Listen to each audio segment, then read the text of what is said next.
Welcome to Island Tea with your faves.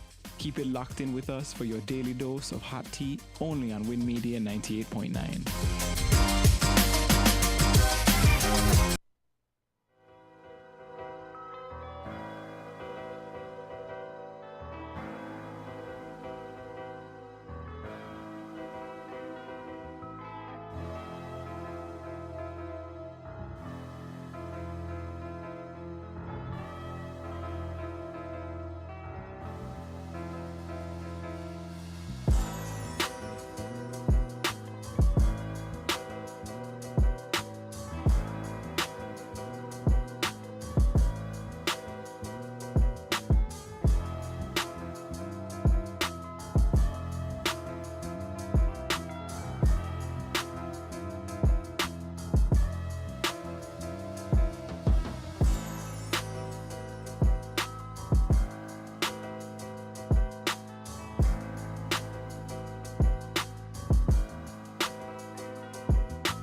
Good morning, good morning, good morning. Welcome to Island Tea right here on Win Media SKN. With your fave, me, as in Bailey, featuring my lovely co-host and producer, Jade Gwen. Idita Sippy. Jade, what is happening? How can I hear accessories and things going on to the bar? I What can't even is fight it. Morning. Empress Poppins I look like Johnson? what? Empress Poppins. Empress. Empress Puppet. I like that one. That's a good one. I can Yeah, vibe with yeah. that one. But guys, it's Monday. It's the start of a new week. Hopefully everybody is doing well. Um, what's the date of today, Jade? The Today is 25th. wow, a couple of days behind. But I almost said the 23rd. But yeah, guys, it's the 25th um of April. We're coming down to the last week of the month, guys. So make sure you end off April with a bang. Be productive, get things done.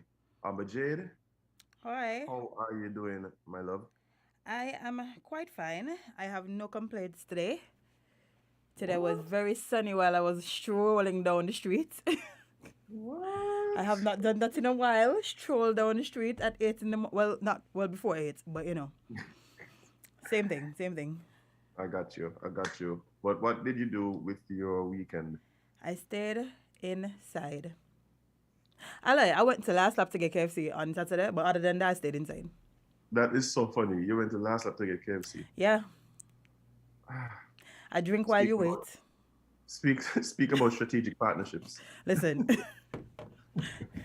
nothing better than putting a place like KFC by a bar like last lap. Vibes. Yeah, yeah, I get that. Yeah. I get that. What do you usually need after a hefty round of drinking? Some Or before, chicken. or before. Usually after. Usually. Mm. Or during. Listen, whenever the urge hits. Whenever the hunger hits, you can satisfy it. Yes, because there's a whole KFC next door. Vibes. Last night I was busy setting up and How's that going?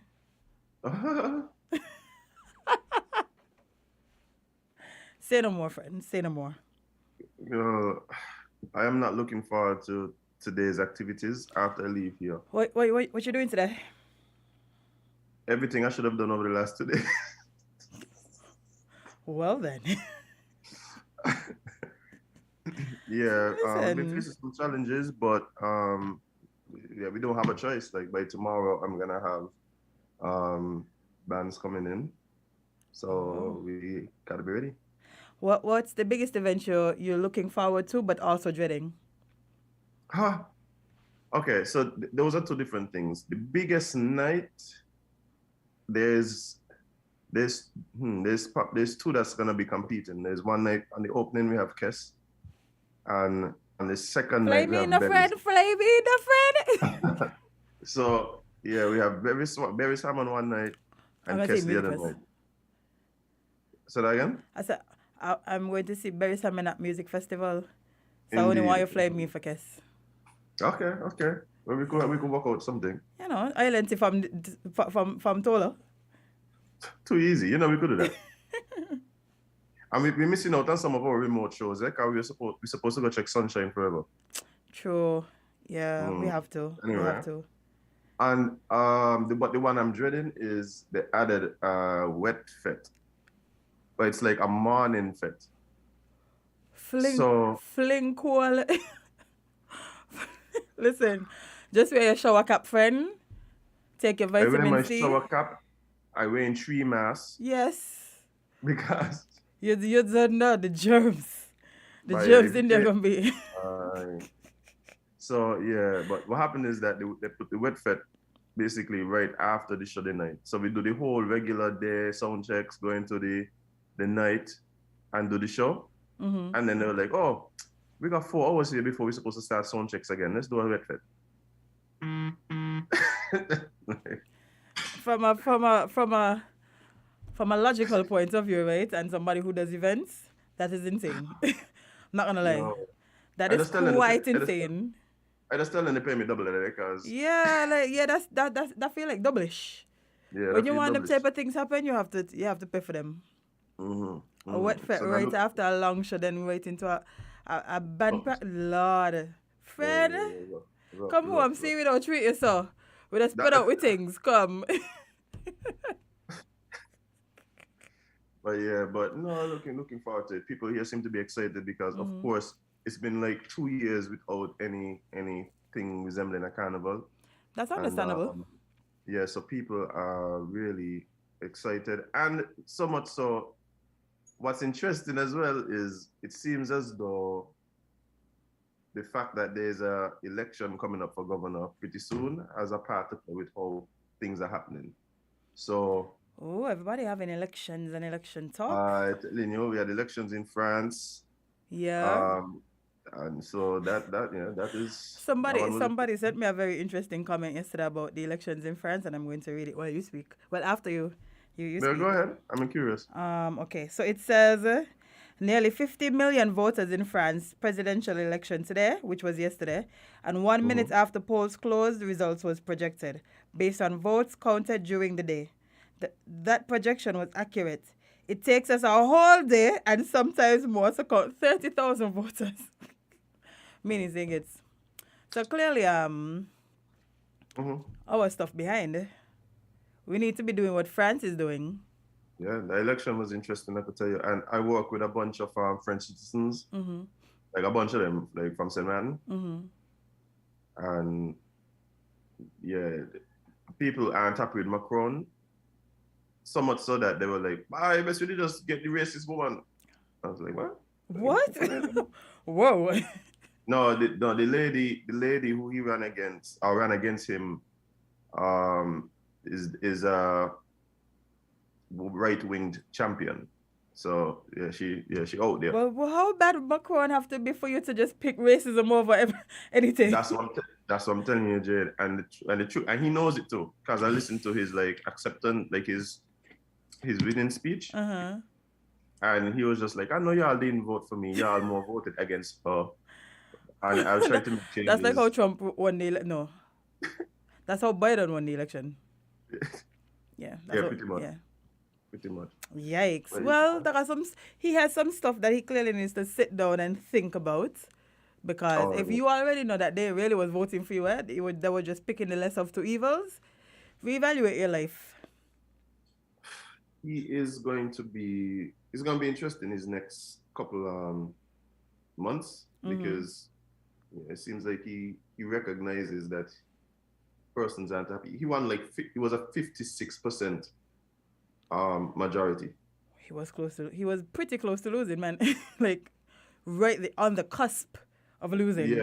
Yeah, but the thing about it, you got to imagine, like, this is 2022 in a Western type, a Western-minded society in Europe, and a right-wing candidate rubbing you so close. Yeah. That mean you're well terrible. Either you're well terrible or France well racist, but you know. Something going on. So yeah. Something going on over there. Yeah. Something is indeed happening over there. But yeah, back to St. Kitts and our shenanigans. So I was looking at some outside videos this weekend. Looked pretty fun, but I also recognize that I am past that age. Like, what outside shenanigans they had? They had Terra had Glogasm.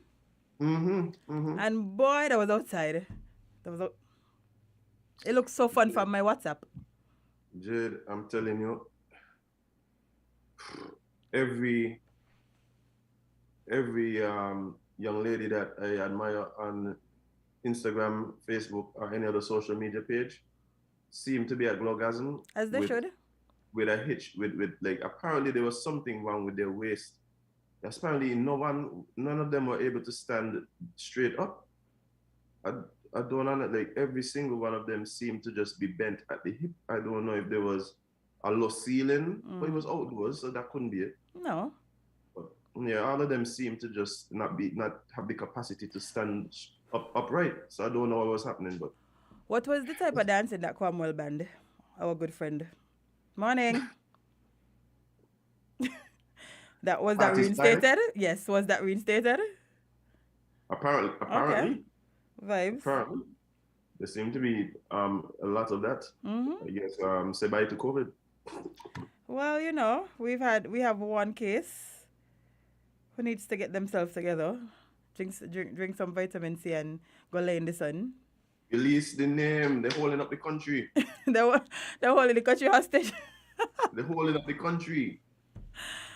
Oh dear, yes indeed. They're holding the country hostage. Until they recover, and then just so we could say we COVID free. Please, let's get here. Just even if it's for one day. So the officials will come out and be like, yes, we are COVID free officially. You ever feel like sometimes they're just keeping one day just to keep us on our toes? I would do it. I would do it. Just so y'all feel like things sweet. Every 10 to 14 days, they just go one recovered, one new case. Yep.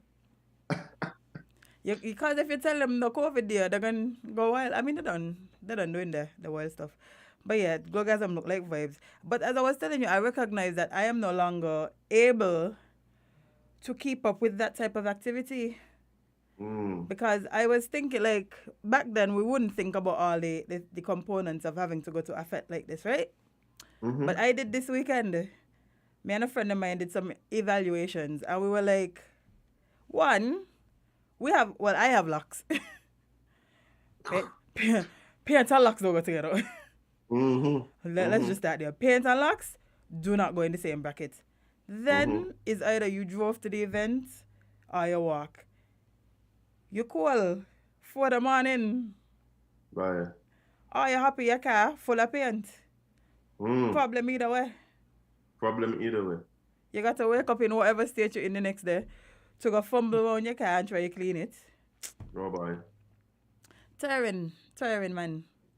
But the young ones, that was happy. I'm so happy they was happy. Yeah, good for them. Yeah, man. About time they got a little dose.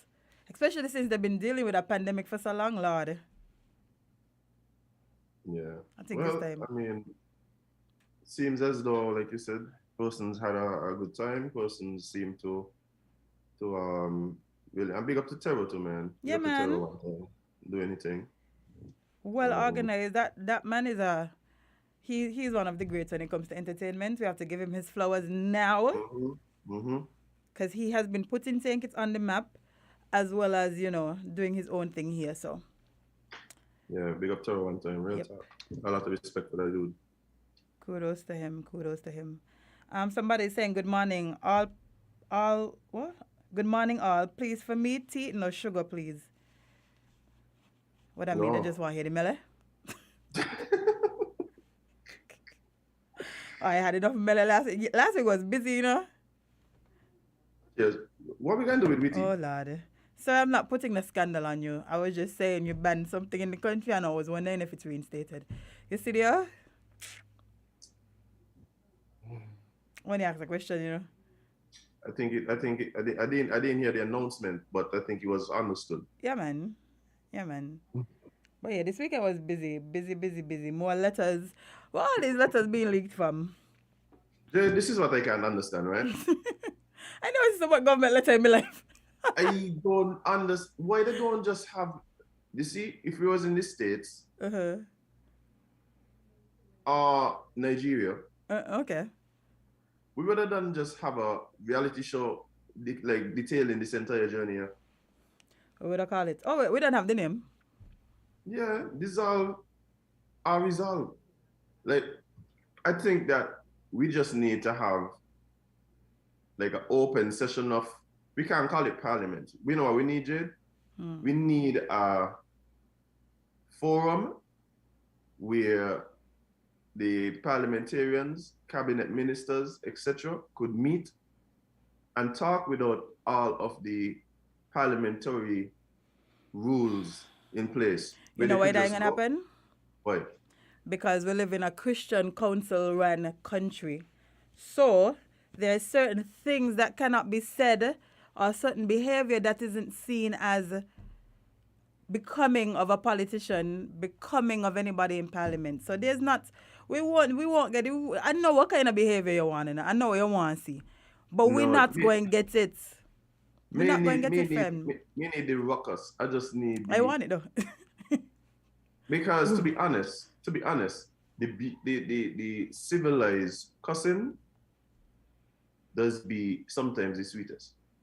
Yeah, I tell you, I read all 80 pages of the letter, you know, as him. And I was locked in. I said, oh, this is a spicy one. It was basically the script to a wonderful episode. It was a nice episode. But this thing with the letters for me, right? Mm-hmm. Is on one hand, you hear persons accusing others of leaking the letters, but then letters addressed to them somehow making their way out. So like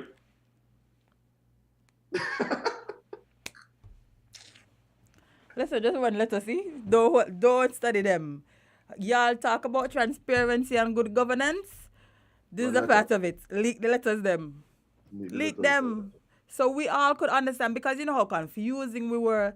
We was when we didn't have the context. Remember when they kept saying that they sent this letter to the prime minister and all of us was like, well, when letter? With the demands, yeah. Yes, all of us was like, well, they ain't telling us what the demands are. So how we supposed to feel? How we supposed to, you know? And then boy, that letter leak. I said, oh. But the thing for me was one of the things that I found interesting too was that the demands were, well, they have been categorized as for the people. But the people didn't even know. The people didn't even know what the demands were after the top. Yeah, that how for the people work, man. Yeah. For the people is usually the people seeing.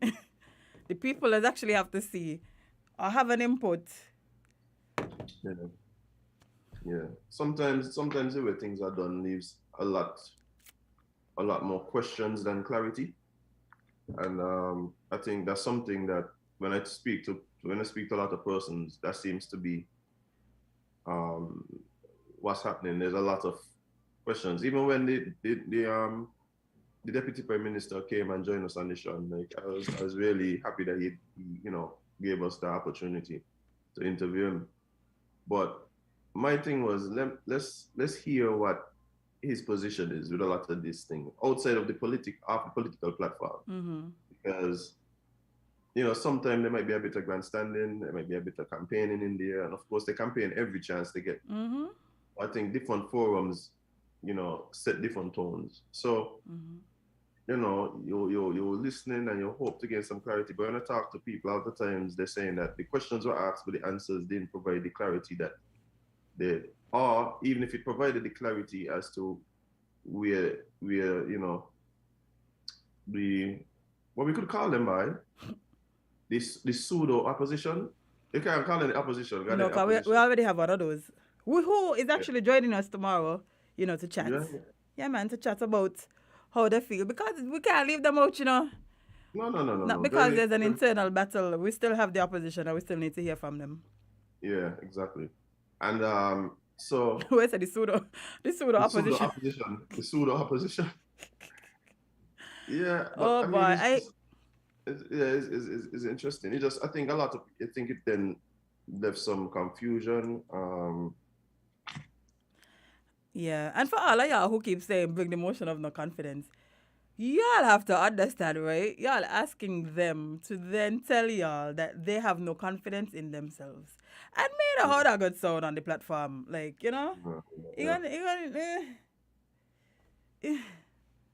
man, don't sound like a jiggy strategy to me. Yeah, I don't feel like that's a word that they want to willingly go down. Just be like, yeah, motion of no confidence in ourselves. What I got to do, cross the bench?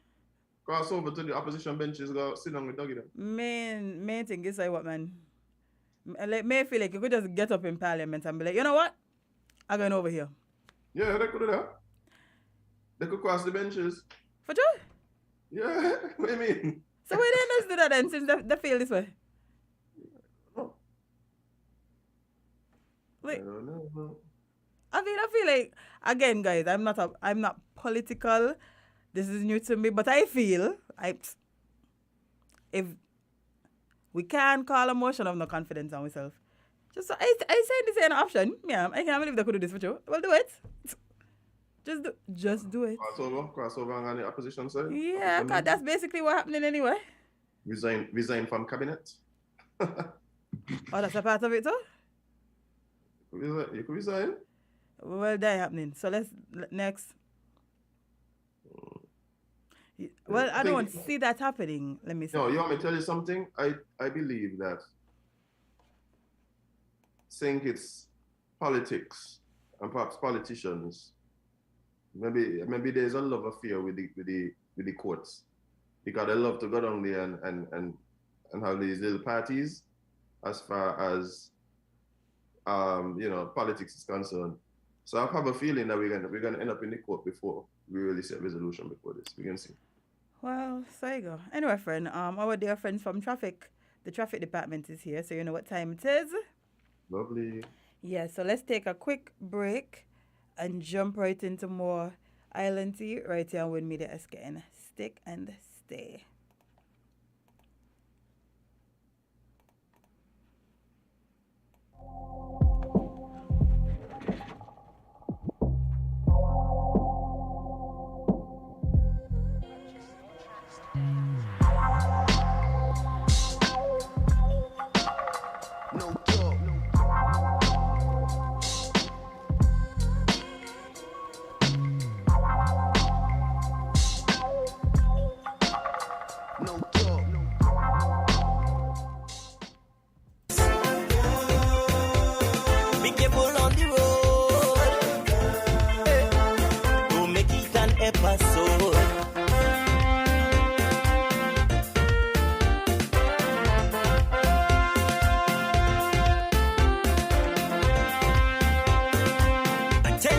Attention all drivers, I'm begging you to slow it down, down. Too many stunt drivers on the road, man. With the fire day, driver, what's your emergency?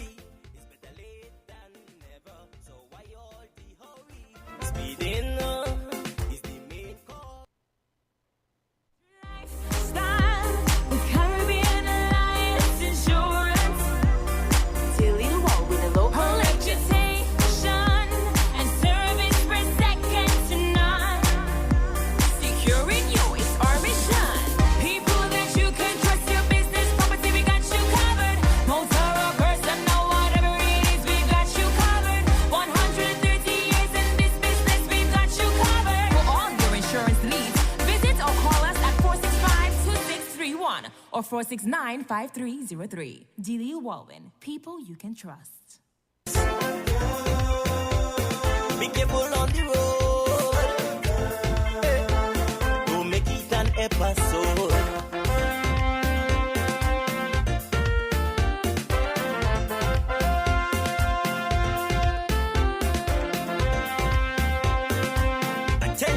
Attention all drivers.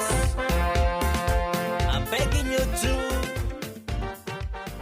slow it down, slow it down, slow it down,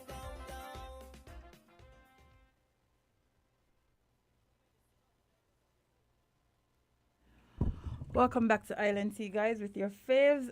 Well, your fave, Azim, featuring myself. I'm not a fave yet, but I'm working on it. And we have in studio our favorite officer here to tell us some stuff today because it's Monday, so you know it's time for traffic talk, sorry. Good morning, officer. How are you? Morning. I'm fine, thank you. How was your weekend? It was well rested. Oh, excuse me. I mean, take it was behaving. Love it, love it. So what do you have on the agenda for us today? Okay, this morning, this is Sergeant Henry this morning on the road with traffic talk. This morning, I'll be talking about accidents. The traffic department has seen an increase in accidents. So this morning, I want to talk about accident. There are 3 types where persons can be charged under.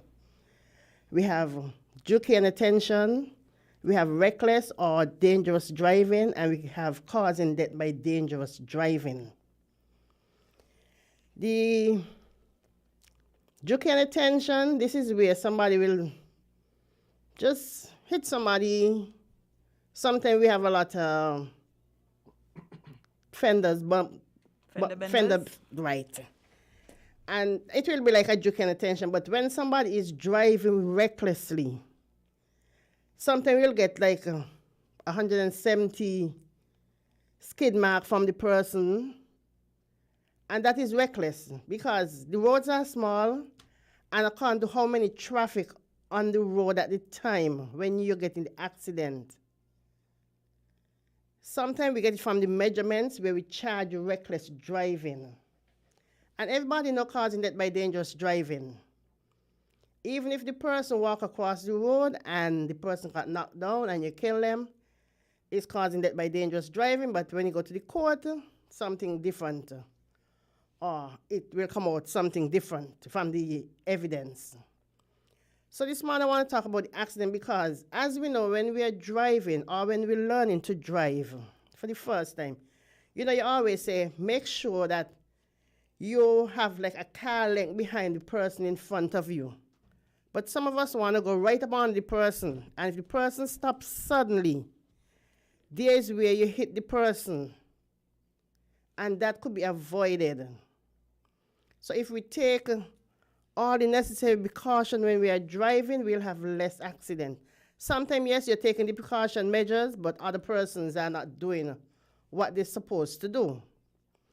So even if you're driving for yourself, sometimes you have to drive for others also. So I'm asking the motorists, please be careful when you're driving. Sometimes you might be able to pick up a skid, especially if you're speeding.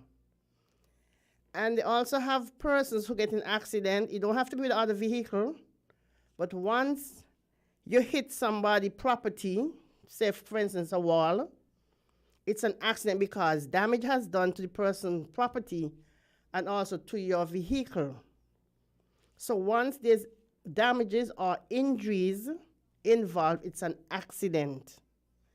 Some people will hit people's wall and they say, oh, it's my vehicle and nobody got hit, so they don't report it.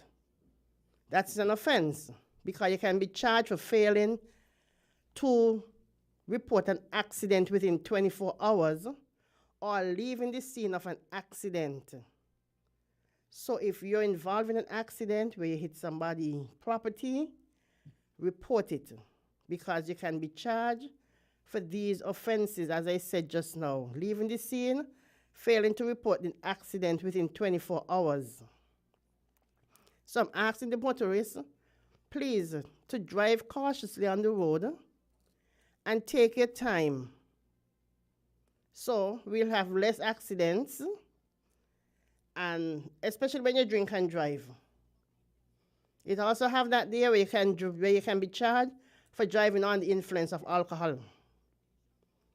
So if you know you're going to be partying and you will be intoxicated, make sure you have a designated driver. I'll stop there for now, and I don't know if any calls are coming in. I'm interested because you guys said that you've recognized increase in accidents.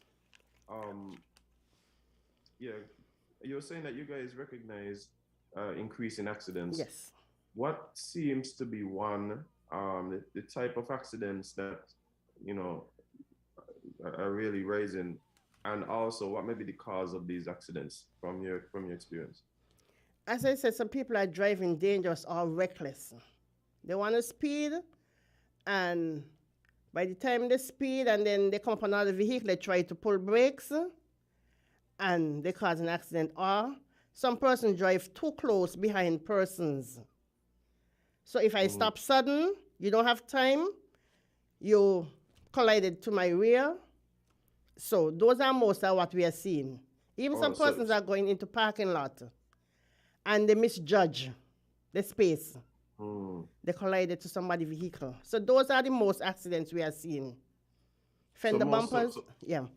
So you're saying that it has to do with persons either driving too fast a lot of times or not giving adequate space between themselves. Right. And right. Okay. So I'm curious, do you have a specific area where these accidents seem to have increased? In Bastille, because sometimes the officers them will have like 8 accidents in one day. Wow. And traffic department only deal with accidents in Bastille. St. Peter's deal with their own once it happen in the district. So it's just Bastille I'm speaking about. We have a lot. We have seen a lot. Sometime in the month. Hey. Good morning. Oh, we've seen to have lost that caller, but caller, feel free to call back. You were saying? Sometime in 1 month we have like 80-something accidents just in Bastille alone. What? Yes. Yes. Wow. That does seem like you need a department specifically for that to do. That's why we have traffic department on its own. Yeah. Well, I don't know Azim. what else. Oh, you have a caller. Yes, we do have a caller. Good morning, No, caller. I'm calling you on the radio. Good morning, Azim. Good morning. Good morning. Good morning. Yeah, and Sergeant Henry. Good morning. Good morning, sir. This is Corporal PWOP. Okay. Now, yeah, as usual, you always come and you educate and you give people warning, give people time to consider how to drive on the road, which is good. But I'm going to tell you something. A lot of people know if you walk too close behind somebody and the person have to stop abrupt, you could bump into the person and cause damage to the person and yourself. Yes. And so it is with driving vehicle on the road. You have to give enough space in front that you can maneuver and stop your vehicle in case the one in front happens to stop suddenly. Now, if a duck is crossing the road, especially if it has ducklings with it, the driver is supposed to be able to stop the vehicle from killing that duck, because on the law books, if you knock down a duck crossing the road, I forget what, I think the penalty was 6 months in jail. A duck, you know the reason why? Because a duck cannot walk fast. So if they're going to put a duck up there on the law books, to be so protective, what they wouldn't do with people. Now, in St. Thomas, where I lived for many years, there was a Caucasian lady. She has an old Suzuki Jeep. And places where you're supposed to have metal, she have plywood screw onto it. And she has a big sign behind to the back. As old as the Jeep is, you know what the Jeep mark? Do not come too close, or else I will fart. And everybody stare off of the Jeep. Nobody go close to it. Because what she talking about is courthouse. If you knock she old jeep, she going with you down the courthouse. So I'm saying that people here should take warning whether the vehicle old on you. Respect the distance and stay away. Because if you hit people jeep, an old one can cause a new one. So continue giving us the traffic lessons and the admonition that we should follow. Thank you very much. Thank you, caller. You can go ahead. We don't have any calls at the moment. Okay. And a person who is convicted of reckless or dangerous driving for the first time, you can be charged. The second time, the magistrate can disqualify you from obtaining or holding a driver's license. So, when we're driving, make sure we drive, as I said, with caution. Because I don't think nobody wants their license to be suspended or you can go to jail for 2 years. We have another caller. Caller, good morning. Hi. No, we have a caller. Go ahead. Hello, good morning. Good morning. Yeah, as a and the truck up, so Morning. yeah, I'm monitoring some things when I'm driving, especially down on the Bayfront. Like when people come out of KFC and Ramsden crossing the road. I think y'all should put up some signs to show them like which part to cross. Because I think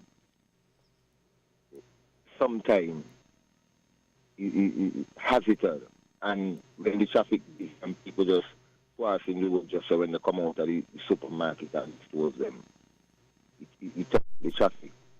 And in all the time, we don't hear drive and look for people, but what about the foreigners them are coming in? Summertime coming, school open up again today. So I think y'all should put on some signs and show them which part to cross and for them to understand, do not cross this side. Because he get more hesitant every day. And plus school opening today again. Yeah, so I think I should put on some signs on there, directing the people them which part to cross and how to cross. Even though they know, but still, show them before somebody get hurt. Down on the Bayfront, I give thanks. Thanks, caller, for your suggestion. But as I said, the only crosswalks on the Bay Road is at College Street Gut and the museum. Anything other than that is jaywalking and the persons can be fined. And as I said, it's not only that fine, but somebody, as you said, somebody might come and knock down the person. God forbid. You don't know, you might be disabled. So please to use the crosswalks only. Okay? That's me. All right, so Sergeant Henry, I had a question. Jay, do you have a caller? We have two, actually. All right, Let's just grab one. Good morning, caller. You live? Good morning to you, good people there. Good morning. Morning. I want to make sure that I see something that was there. The crossing there by KFC. They finished with it?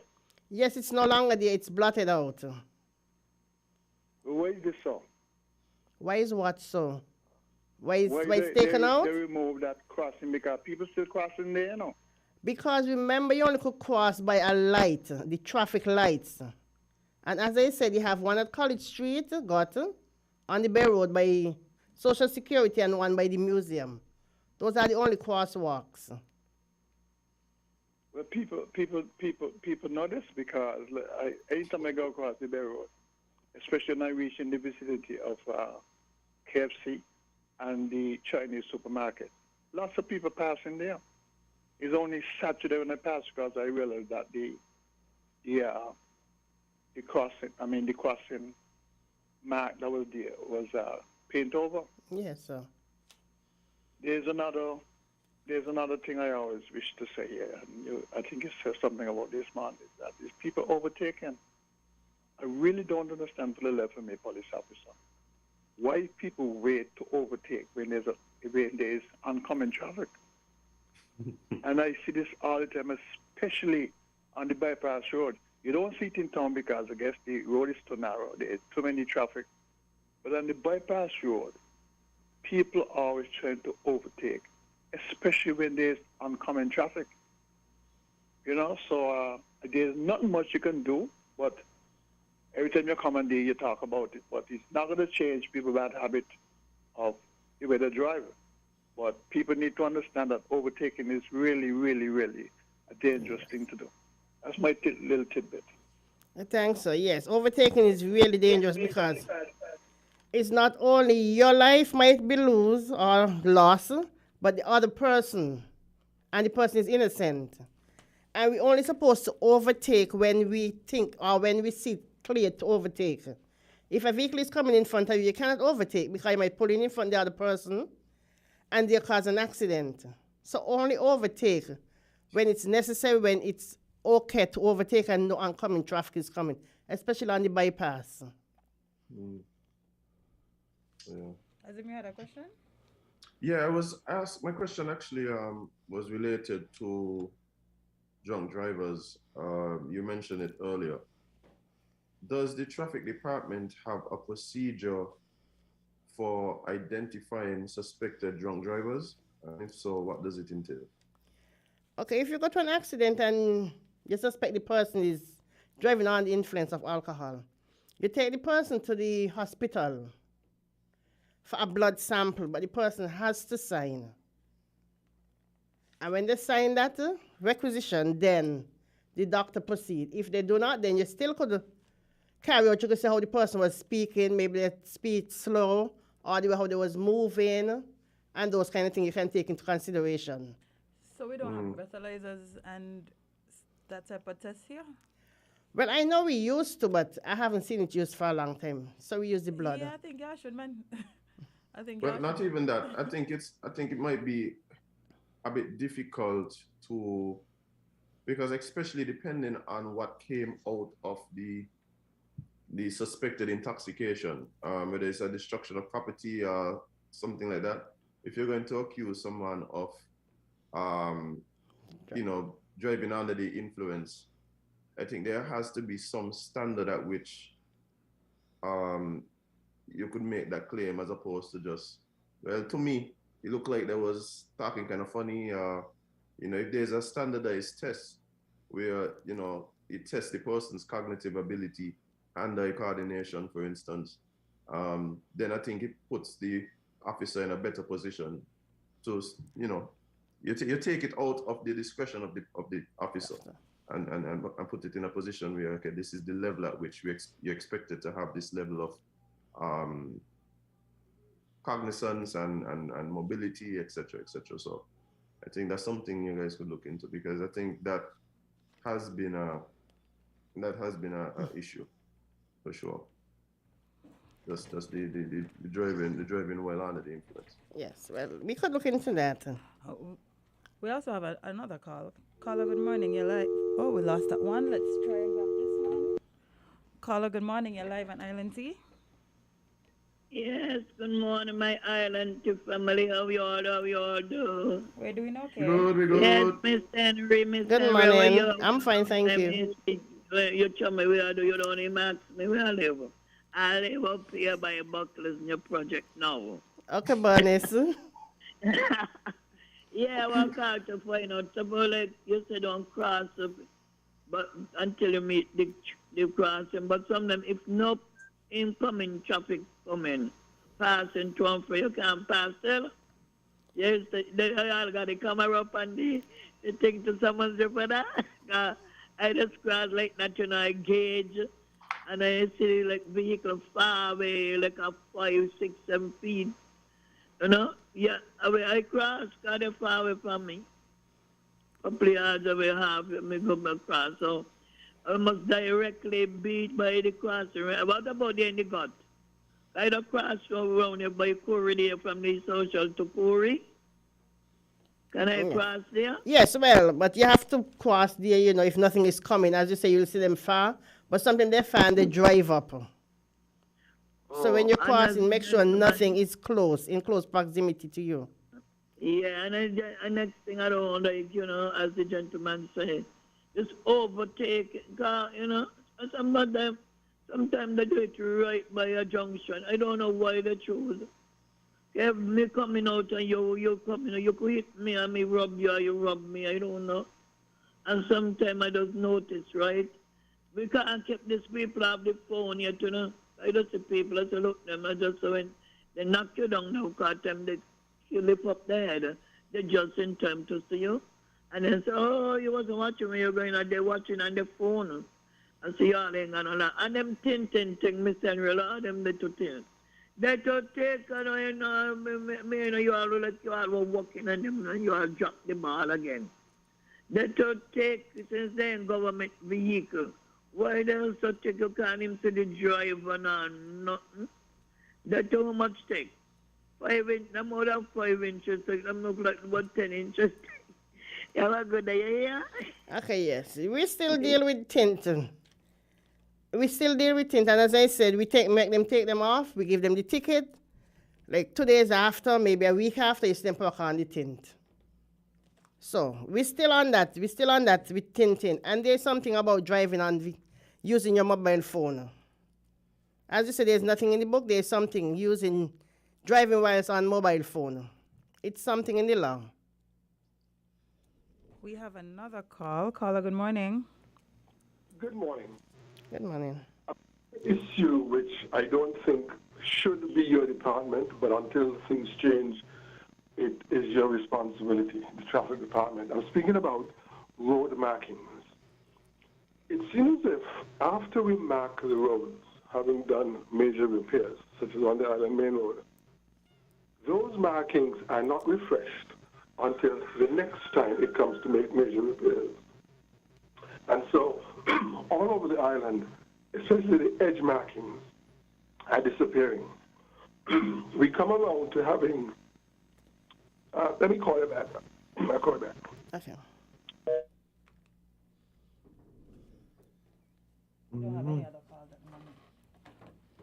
Okay, yes. As I was saying, even for driving without due care and attention, you can fine up to $2,000, and on the second or subsequent conviction for a like offense to be disqualified from holding or obtaining a driver's license. And if you're being convicted from holding or obtaining a driver's license for reckless or dangerous, you can be disqualified from holding it for a year.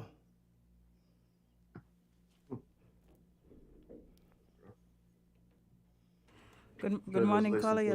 You're live. Yeah, good morning. Good morning to Sergeant Henry. Good morning. I just called to find out what is the reason you all have by the Port Zante roundabout. One part is blocked off. And if somebody wants to go west, what they have to do to go to west when they could be able to use that same place that you all have blocked off to go west? And the person to go right, they go straight on the right-hand corner. And you all need to look into it and see well what we are saying makes sense. It doesn't look in absolutely right to see you have a roundabout and you can only use one part and the other part is blocked off. So please give us an update how you are going to do about it. It needs to look into and let the person going left take the left route instead of going right to turn back left. That's what I'm calling for. When you come on Port Zante roundabout, that's in front of Rams you're speaking about, because that's the only one. It's blocked off. When you come in, it's only one where you can go is west. So you come in on the eastern side and you come back out on the same eastern side and you turn left, which is heading towards the ferry terminal. It's not left and right, you can drive there. I mean, I was not involved in the planning, obviously, but looking at it, it seems as though the reason for that is simply because of the positioning of the light. So because the light is on one side. Yeah, because the light had to be there to allow the traffic to stop, to allow entrance into Port Zante. that same night was then utilized to allow traffic out of Port Zante, which is why they blocked the other side, so that it would drive traffic to that light. But what happens is that it seems as though a lot of what is happening has been, of course, dictated by the lights, and I think that is what is causing some of the some of these issues where people, for instance, we're talking about the ability to cross the road, not only in two places along the majority of the Bay Road, and that kind of thing. But it's because of the positioning of the light. I mean, Sergeant Henry, if I'm wrong, you could enlighten me. Yeah, and there doesn't have a crossing. It doesn't have the button for the pedestrian to cross. So that's why there has not a crossing. It doesn't have a crossing there because it doesn't have the button for the pedestrian to cross. So that's why person have to use the other two. Yeah, I do recognize that it does seem to be an issue there, though. For instance, if you're walking from east to west on the what we'll call the seaside, then yes, right. So let's say you come across from the Treasury heading west. Once you get to the roundabout at Port Zante, to continue along your journey, what's the expected route for foot traffic? But you have to wait until it's clear because it doesn't have anything there, so you wait till it's clear and then you cross. You're talking about from Shoreline Plaza, right? Going to the Chinese supermarket. In other words, how do you continue east to west on the southern side of the road? So you're on the seaside. You would then have to just use the discretion. Right, and wait. When it's clear, then you cross over. Because it doesn't have anything there to say you can walk, but you walk because there's nothing. You cannot go on the other side. Because you're crossing over the road. But once you're on the northern side of the road, or if you're trying to cross from north to south across the Bay Road, then you're expected to only cross at the bottom of 4th Street or at the crosswalk at, is it College Street? By the Social Security building. Okay. Yes, and even if you're crossing from on the southern side, you can also go around. You don't have to cross over, you don't have to walk across. The vehicle can come around, like more into the parking lot area and then go around where they block off. Yeah. If that is much easier. At some point you have to cross the traffic. At some point you have to, whether it's in the front of the roundabout or at the further in towards Zante, you have to cross the road at some point. So. All right. Okay, well, we have one last call that we could take before we wrap up. If I could take. Caller, good morning, you're live. Caller, good morning. Okay, let's try one more. Good morning, caller, you're live. Good morning.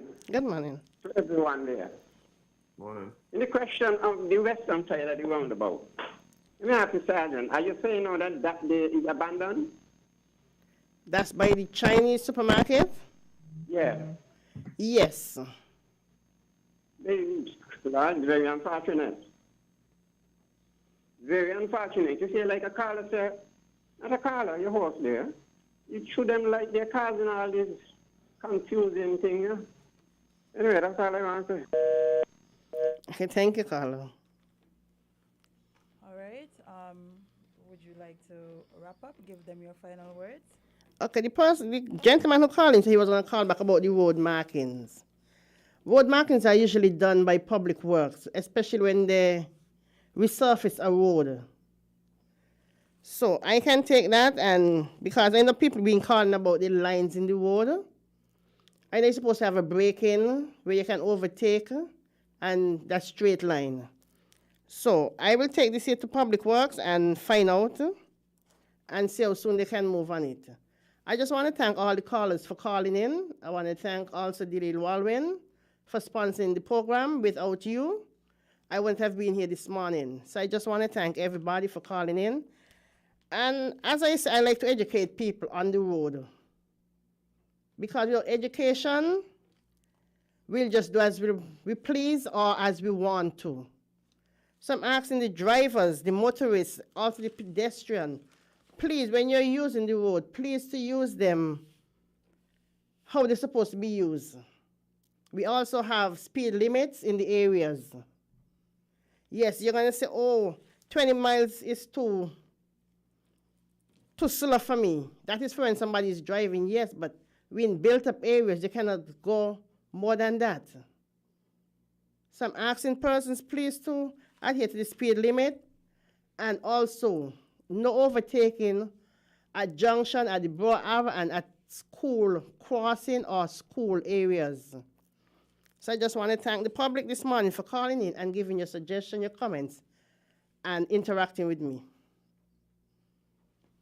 I'll see you next week, same time, same place. Be careful on the road. I can talk about an episode.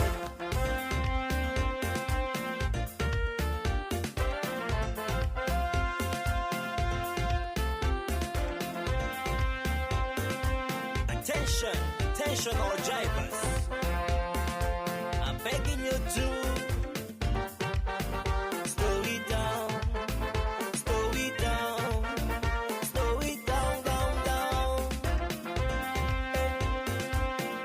Too many stunt drivers on the road, man. With the fire day, driver, what's your emergency? It's better late than never. So why all the hurry? Speeding is the main cause of plenty mishaps. The road is now Maybe it's the way the brilliant gold liquid reflects our sunshine, or how the bright blue of its label mirrors the clear Caribbean skies overhead. Maybe it's the fresh, crisp taste of this beastly cold beer on a scorching hot day. Maybe it's even the way it brings us all together. But one thing is for sure, Carib is very much a part of who we are wherever we're from in the Caribbean. Carib, it's the way we play. Drink responsibly. Here are your Horsford's Value Mart IGA Value Club Blue Tax Special. Running April 21st to May 4th. Pearl pancake mixes, $10.99. Langer's cranberry juices, $9.99. Nabisco Oreo cookies are just $19.99. Tropicana punches, $7.99. Lactate milk, $17.99. And Tony's pizzas are $15.49. And now your very low weekly value deals. Multi-meal cereals, $12.99. Pillsbury cake mixes, $5.99. Suave essential shampoo and conditioner, $7.99. Pepperidge Farm cakes, $14.99. Dial soap, $9.99. Extra liquid detergent, $12.99. Shop smart, shop value mart. Joan in Espanol. Sea listo y haga sus compras aquí a Value Mart.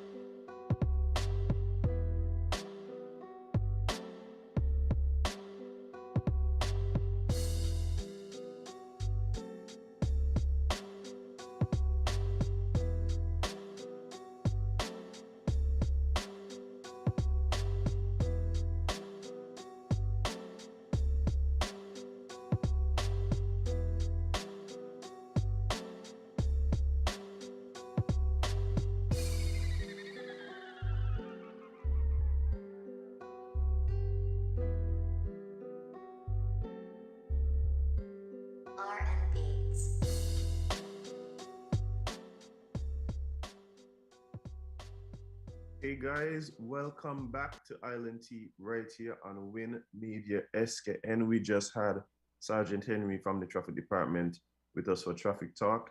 And now we're moving into tea time.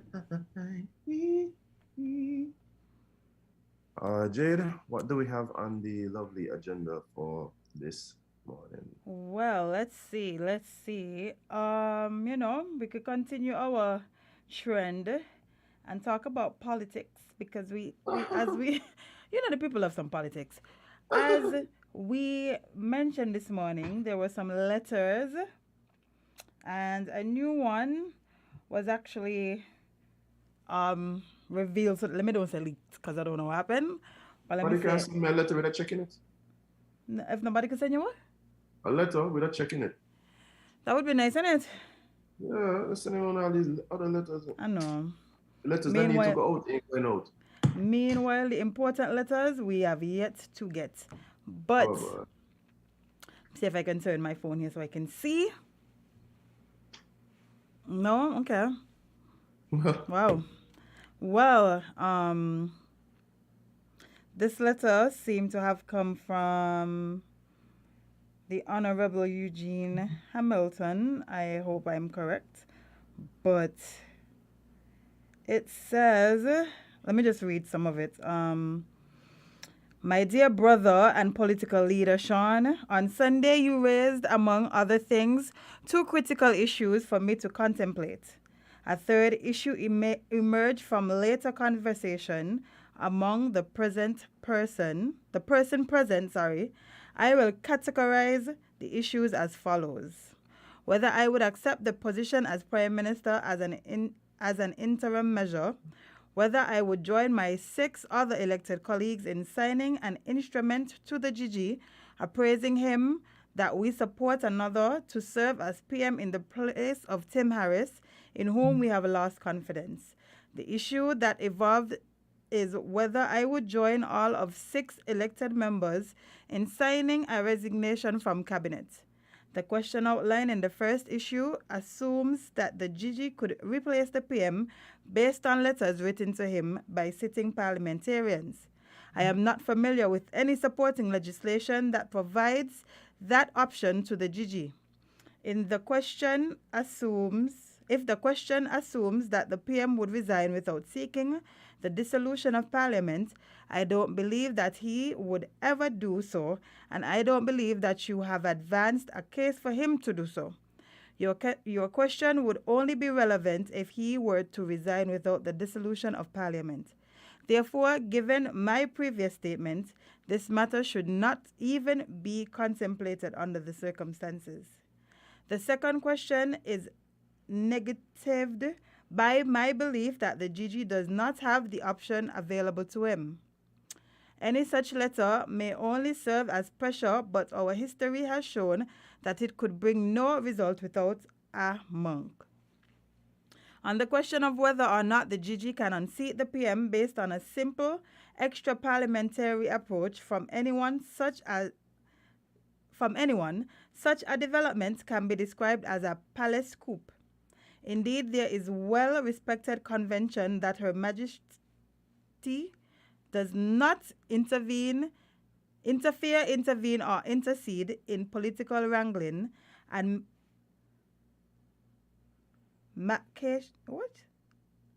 machinations at the level of those vying for power outside of any parliamentary platform. She responds only to the wishes of the electorate at the level of the body politic via the process of democratic elections, and at the level of representatives of the body politic via the inner workings of the parliament. Hence, the principal time when the GG has occasion to appoint is following an election and secondarily following a successful motion of no confidence. The third question of resigning from Cabinet is one which I will not contemplate based on the information available to me and advanced by you so far. It does nothing to preserve the livelihood of those who will be exposed by adverse outcomes. I speak about all of the PAM dominated boards, where some derive their only income like the RETA. I speak about those hundreds, if not thousands, who are employed and are in vulnerable disposition and can be easily removed. I speak about those who have financial commitment and could have their life disrupted, and the list goes on and on. Regarding the letter written to the PM giving a deadline, firstly, while I have listened to the letter, not Adam. While I have listened to the letter read to me for the first time on Sunday as having been sent to the PM, which purports to bring dissolution if no resolution by issuing a deadline, I am not convinced that the public would agree that we have done enough in the past and even now to properly address the issues with which confront PAM. True, we should not have had to confront some of these at all, but we have to deal with reality as they are. There is also the question of whether some of the issues are really for the PM to address rather than PAM addressing those questions. It's a very long letter, and I don't want to spend the whole morning reading it, but I'm sure you guys have seen it somewhere. It goes on. What do you think the overall message was from the letter?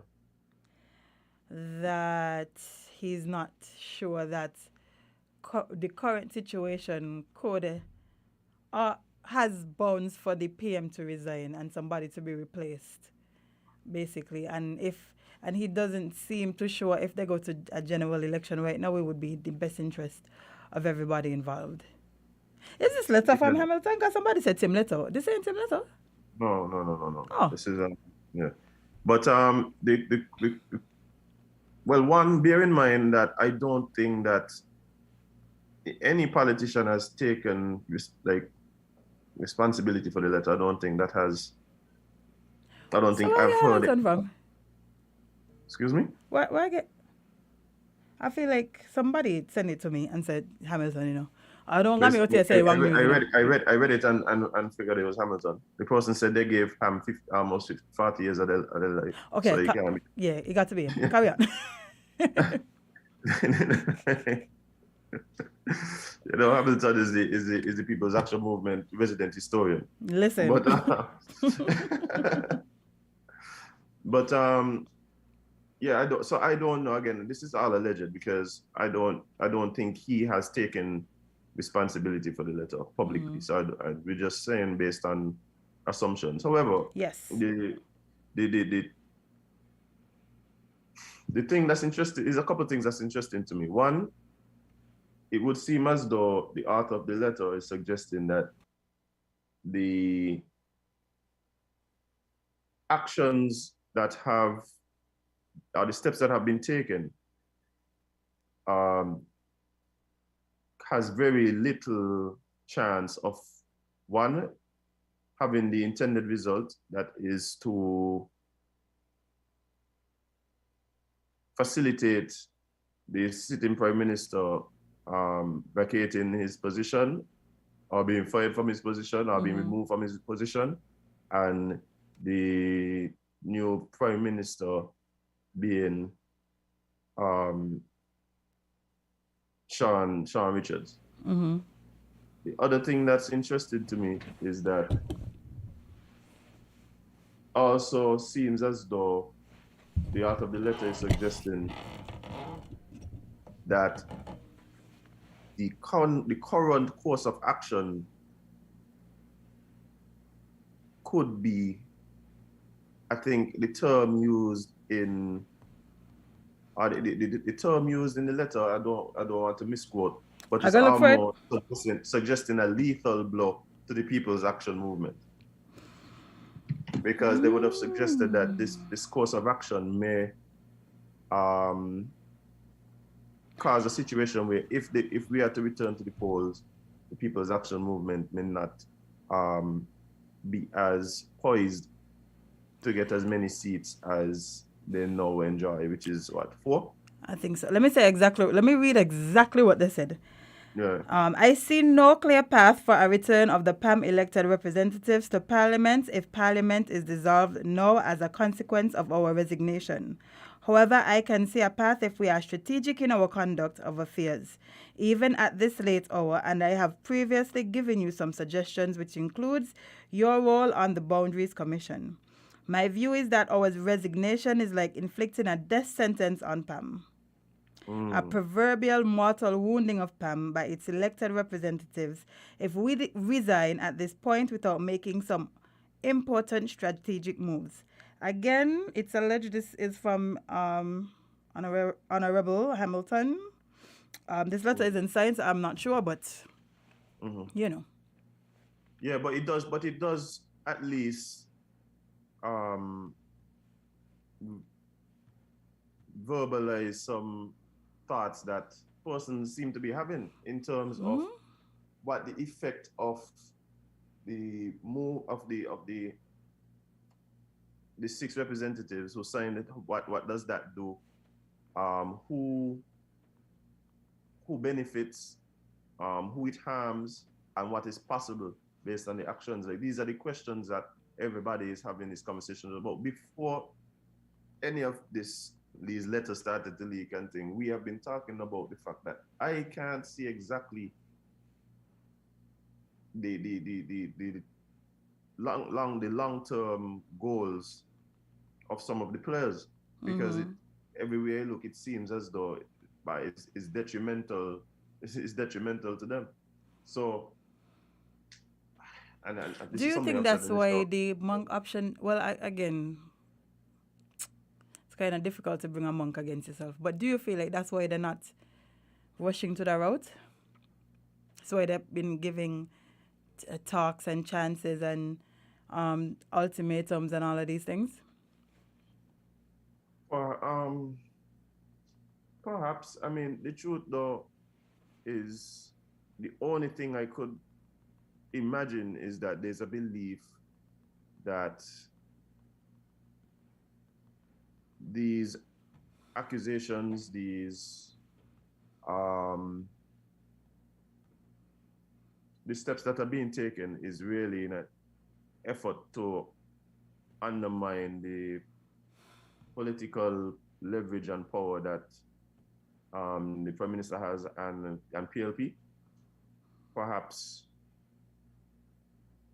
setting up themselves to be in a better position politically for the next general election, whenever that is. Perhaps that is what's happening. I don't know, but I think what's interesting to note though is when we're having these discussions and we're starting to figure out what's the end goal and thing. That in itself is telling, because it means then that a lot of people don't necessarily either agree with the premise that is being put forward in terms of this is something that's done for the people and blah blah blah, or they don't agree with the premise. So it's either you don't believe that's the premise or you don't agree with it, because everybody seems to still be having the conversation of, well, what is the end goal? Why are they doing this? Who is this going to benefit? Like, these are the discussions that are being had. Now, if it was a matter where there was a real strong grassroots push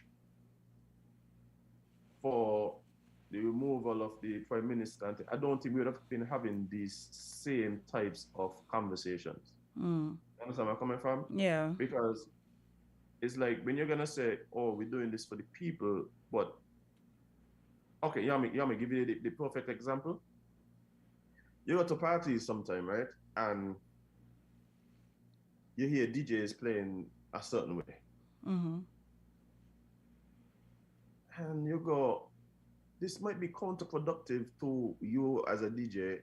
It might be counterproductive to the party experience. And you go to the DJ and ask, why you're just playing XYZ? And you go, but that's what the people want. But my question is always, when you had the meeting with the people, like when the people tell you this, when was this vote?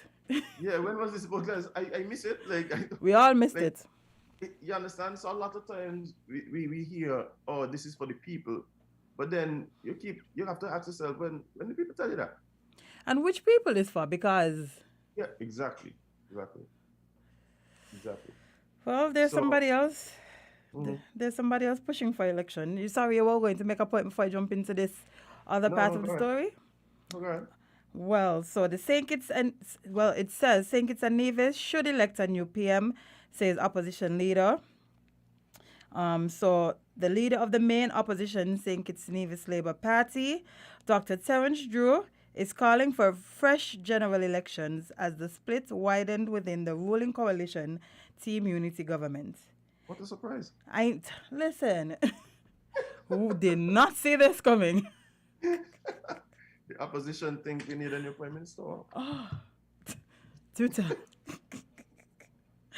In a statement, Drew said there's only one avenue through which the dissident factions within the coalition government can resolve the present situation. Too much damage has already been done since all ministers, including the Prime Minister, have openly spoken on the lack of equity and purpose in Team Unity and have hurled accusations and counter-accusations at each of gross incompetence, corruption and greed. There is no turning back from here. The only way to resolve the present situation is to have fresh elections, he said.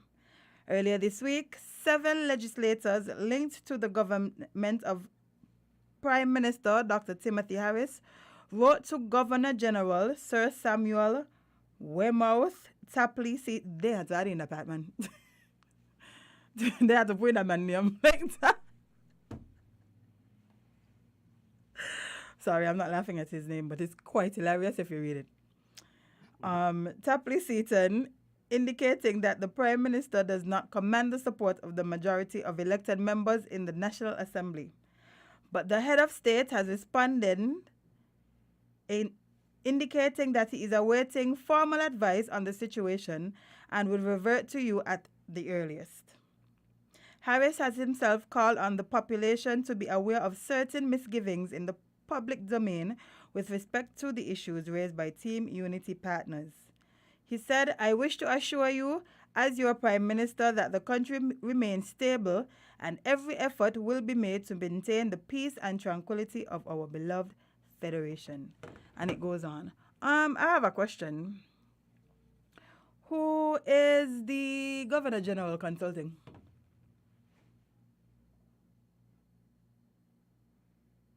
Probably other Governor Generals are normally QCs. Okay. Councils. Okay. How long does that take? Who knows? We should. Who? We should not. So you want us waiting a letter with an ultimatum? No. I don't. We've seen how that has gone. Oh, you don't. Okay. I don't feel like that's the step we should take. But in your week, you better get your consultation together. Otherwise, we'll have to move. So the GG consulting the AG. Now, if the AG say he have to consult somebody else, who he gonna consult? The QC? What's with all these abbreviations? The names them too long, people too important. That's what going on here. I believe you. Come down to people just being too important here, so you got add a lot of letters behind the names. I believe you. Yeah, humans are weird set of creatures. Yeah. Somebody is saying it. With a clap. Somebody is saying it will take as long as it needs. When sure if we got that type of time? I'm not gonna lie. I'm not sure if we have that. We have as long as it needs time. And this is what I'm talking about, Jade. I believe that the majority of the people seem to wasn't in this frame of mind where, hey, we need elections like now. No. And so let's say the GG doesn't respond for another 6 months. What do you believe would be the actions, not of the politicians, but of the public, the general public? Don't forget about this, Adam. People more concerned about, hey, we got our job to do our job. Literally. That's all we ask for, but yet here we are. And I do believe that there's times when there is a general sense of unrest, a general sense of dissatisfaction with a sitting government. But we see it all over the world. Mm-hmm. And we see the results of that when, people express those those feelings of dissatisfaction. Anybody feel like with you? Yeah, like. Man, this more feels like soap drama than like crisis, country political crisis. This feels more like, you know, the type of dramas that we tune into from people outside of politics. That's what it feels like. It doesn't feel like, oh, the country about to break down in crisis, you know, National Guard, all of these things. It don't feel like that. Yeah. I'm matter of fact, some people don't even know what's happening. Still, to this point, some people not sure. Some people don't know that unity isn't unitying anymore. They don't know that the deputy prime minister said he has no confidence, and his party said they have no confidence. They know none of this. They ain't none of this. A lot of people confused. Like people literally message me and be like, okay, what's going on?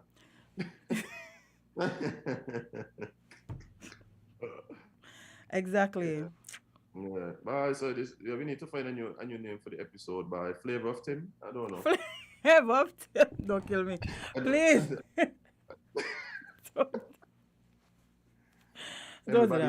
Everybody's vying for the attention of Tim. Like I don't know. Something by. I don't know. You know who's been quiet since last week? Real parliamentarians of SK. The real parliamentarians of SK is a good one, like. I think we're going with this. This is our name of this new series. Oh, somebody give me a job as a content director, please. Like, give me a job. Like, I could run a TV station. And I got the skills to help you. And I have the skills to help your friend. Let's do it. Let's do it. Akila, guess the station. And we good. Oh my gosh. But you know, like, as I said, you know who's been quiet since last week? Since the last time we've heard from them? Who? Mac. Who? Mac. Oh. Mac done turn of the place and Mac Nevis go focus on the affairs of the people. Vibes. Jade me in there, but as you were walking down the road this morning, did you feel a sense of uneasiness in the streets? I felt something, but it wasn't uneasiness.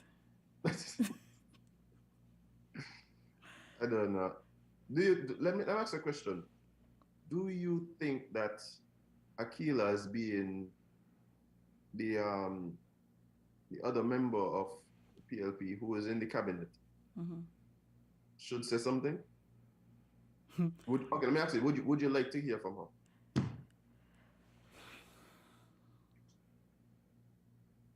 I think she has bigger fish to fry. I feel like she has bigger fish to fry. Like, we have a healthcare system that's currently up in the air. Like, some people saying, no, it's not that bad, and some people saying, yeah, we're literally up here in crisis. So I feel like that's more important than coming out and then jumping in. Because I've yet to, sometimes I forget, right, that Akila in government. Not because she's not doing any work, but because there's literally hardly anything surrounding her when it comes to these type of things. She's so quiet when it comes to this type of drama, and I appreciate that. Focus on the job. Focus on the job. I get that.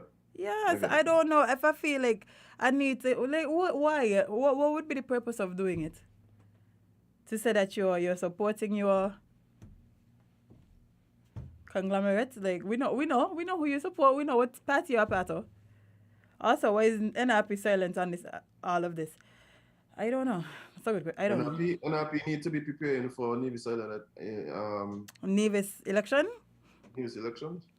Yeah, it's coming up, man. I tell you, them and all have bigger fish to fry.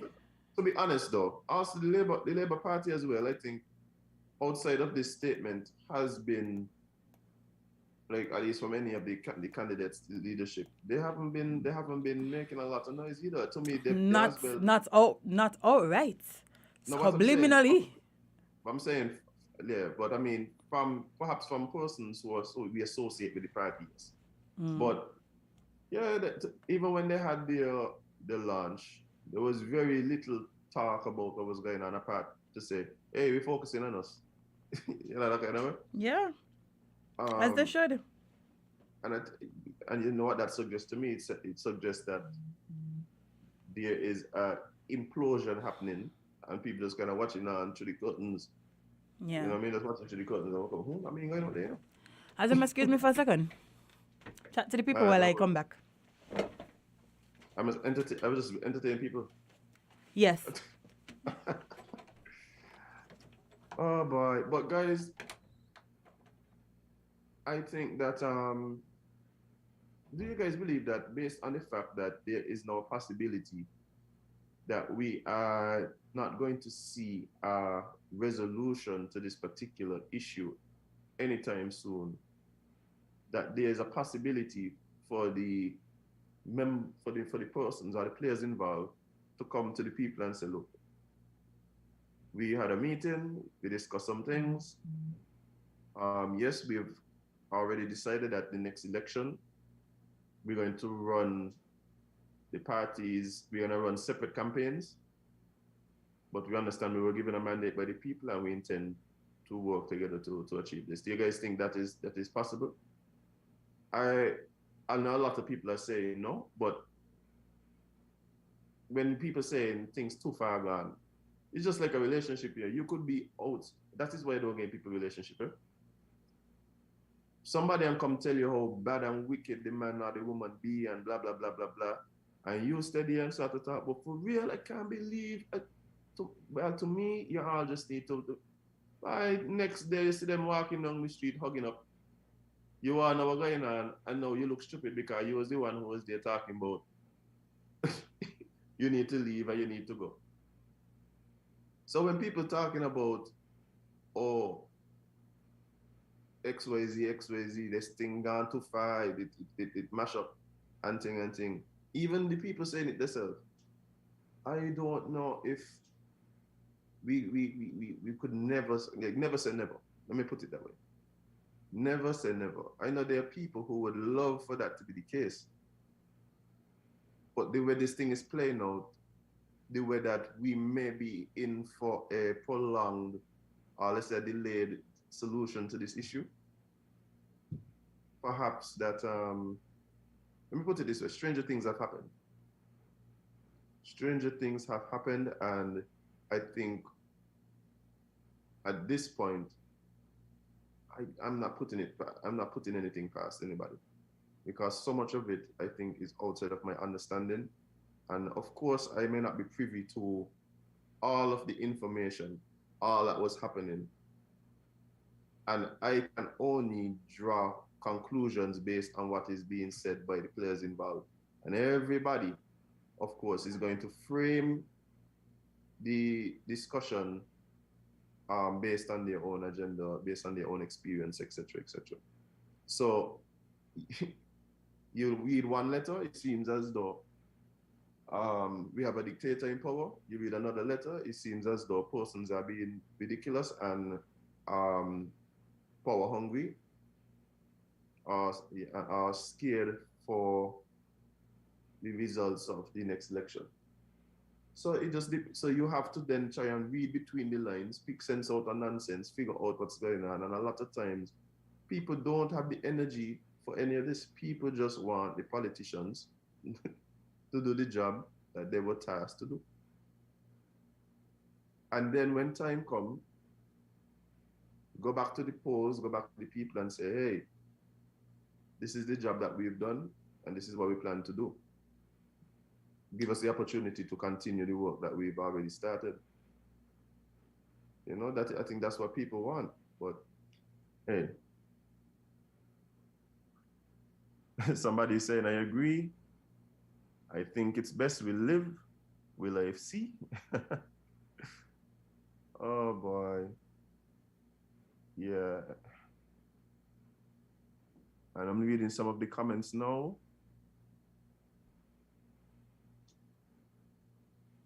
Somebody's saying that the Prime Minister is in his second term. After all, that in love and politics is fear.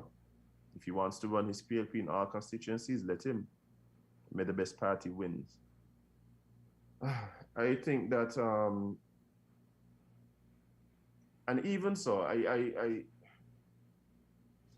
believe, I keep saying it all the time, I believe that strong parties are better for the people.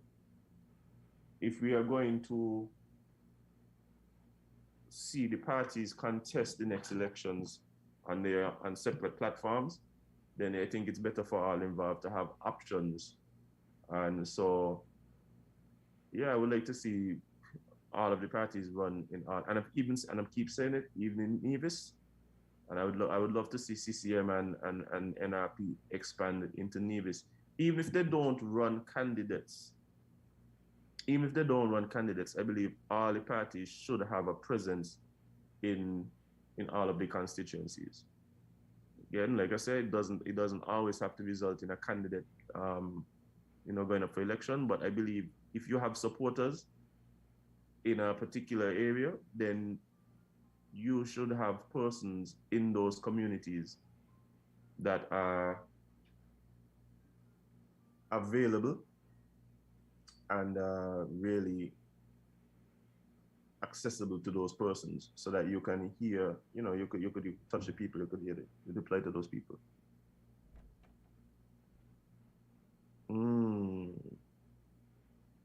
Oh man, first quarter update. Somebody said, yeah, we had a lot of stories that we read over the last few months. Some of them we need to get an update on. The Chuxi thing, I don't know what's happening with that. I thought about it up to last week, but there's so much happening. I know some of you may have been watching what is happening with the Johnny Depp Amber Heard trial. The testimony from that trial is funny to say the least. Funny to say the least. But we have our own dramas happening here.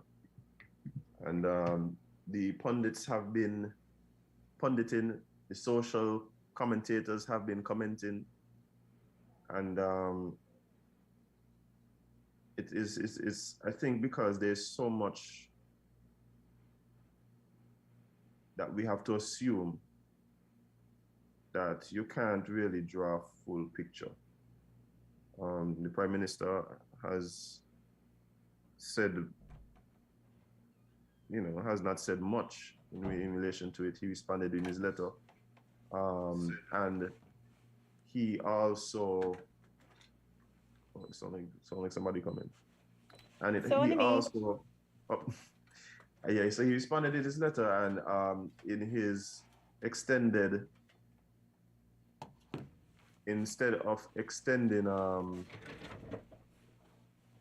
in his extended death announcement, pretty much, he didn't say much. I think people were waiting for some clarity and some response and something. And well, he didn't say much because he saw what he needed to say in his letter. Yeah, yes, exactly, and that's what I was saying. Yeah. You know what I always do wish for in these types of situations, and I know we'll never get it. What?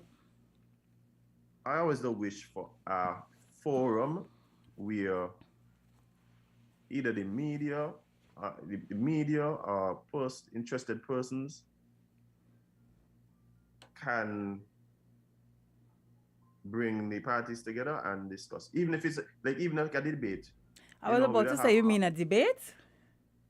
Yeah, but a debate / press conference. Basically, the three idea, we could ask questions, you all could all respond to one another, and have somebody moderate it. Have somebody moderate it so that it don't get out of hand. I feel like that's one of the things that's missing in society. And it's not just in politics, in society. I've been in so much situations where I've heard people talking about me, and I just saying, this could all be fixed if everybody was just in the same room and had a conversation. Yeah.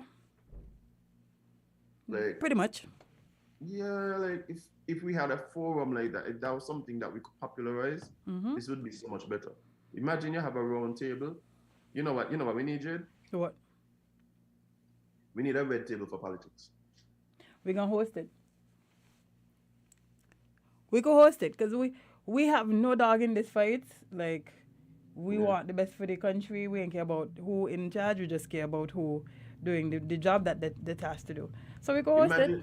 Imagine we could call it the tea table. The tea So table. imagine The tea table. See. tea table. So this is what we're gonna do, right? We're gonna have the three leaders from the parties involved in the Team Unity Coalition, Mm-hmm. and we will field questions from journalists. Mm-hmm. I will moderate it and allow persons to give their responses to the questions, and then rebut. I think that's really what the people need. Not that we don't get it, but that's really what we need. Three of you come sit down, somebody moderate it. Yeah, who could say who lie and whatever, and say why and thing, and then because for instance, you read in the letter from the Prime Minister, you're gonna gain a certain level of understanding based coming from the Prime Minister's perspective. Mm-hmm. However, now when we spoke to the Deputy Prime Minister, he suggested that there were some inaccuracies in the responses, right? And some mischaracterizations. We don't know what. Yeah, when so which one? Exactly. If everybody had a chance. He did say that they will address them at some point, but no, we want that. We don't want. We tired of this, and then this is how things get drawn out because instead of addressing things one time, is a later date or at another platform. I like no, address them one time. Address all of these things one time. We should have been had this. All jokes aside, we should have been had this. We should have been had them come out and sit down and talk to us, because at the end of the day, sorry. Yeah. And talk amongst themselves. Yeah, at the end of the day, it's us it's affecting. It's us. I walking around down here, Jade. I walking around down here, and of course, where I'm at, there's petitions all over. Like sometimes you feel like you're in a mini St. Kitts. And people just be like, okay, now I don't think it's back. Like again, a ticket to come home. That's the number of times people ask me. I'm like, I can't answer that. Yeah, so I just feel like because these things aren't stipulated, mandated, my thing is we need somebody who the politicians could answer to. The Prime Minister for sure. And based on our system, this Westminster system, and the system that is prevalent in the Caribbean, the Prime Minister have these godlike powers in our system, right? These godlike powers. But I wish he could just, like Governor General, the political ombudsman, somebody could just be like, yo, watch out. Y'all are summoned to a public debate. The people are demanding to get some clarity on the situation. Come and sit down at the tea table with Azam and Jade. Indeed. And let's start this thing out. Simple maths. But wait long for that. Yep. Somebody was asking if we saw the letter from the commissioner. So let me read it. It is addressed to the Honorable Sean K. Richards, and it says, re-incident at last lap. Honorable Deputy Prime Minister, many thanks for your letter of 12th April 2022, which I received today. This is the first written correspondence I received from you on the above subject matter. Please be advised that it is not in my authority to alter any statement given to me by any of the officers under my command. Sir, this will be unethical of me to alter any officer statement. Further, you are in no way implicated in any report sent or given to me with respect to the incident which allegedly occurred at Last Stop Bar on the morning of 8th January 2022. Yours respectfully, Hilroy Brandy, QPM, JP, Commissioner of Police. That's why I asked the question when he Deputy Prime Minister joined us in relation to him requesting his name be removed from the statement. My thing would have been like, you ain't got to talk to the person who gave the statement. I'm like, I don't know how. The only person who would be able to change their statement would be the person who gave it, I would suspect. And several people has expressed that. The Prime Minister tell him so. The Commissioner tell him so. Was like, I mean, you realize he kind of did avoid that whole question, but he said that has been dealt with. That's what he said on the show. Like he said, that has been. That's what he said. Handled. That's what he said when he was on the show. Oh. He said it's been handled. So. Hmm. Yeah, I mean, I don't want to believe that the expectation was for somebody to try and just change the statement or put pressure on somebody to change the statement. I don't want to believe that would have been what was being suggested. Mm-hmm. You know? This incident, boy, no matter what nobody tell me, I feel like this is the incident that opened Pandora's box, because ever since this incident, it has been... Yeah, somebody is suggesting that today there's this quote today in relation to this particular incident as well. Oh, really? I should stroll on by and peep. I'm not particularly certain, but that is what's being said. So yeah, I think people are even looking to see not so much just the outcome of the case, but the details of the case. Yeah. What would come out? What the testimony would be? I think that is what people are trying to kind of interested in. What actually happened, because we've seen a collage of pictures and videos, and I didn't see Shannon on the video, so I don't even understand how he getting this. Well, yeah, he said you can't see him in the video. He said he wasn't even there. That's my point. I don't understand how this is a part of this long document, a long letter sent to... Like, I don't know why that part was in there, because that felt so personal. That sounds like a personal issue. That's an issue for us to have to go deal with in a letter to the... Anyway, Amy rated. Let me tell you something, right?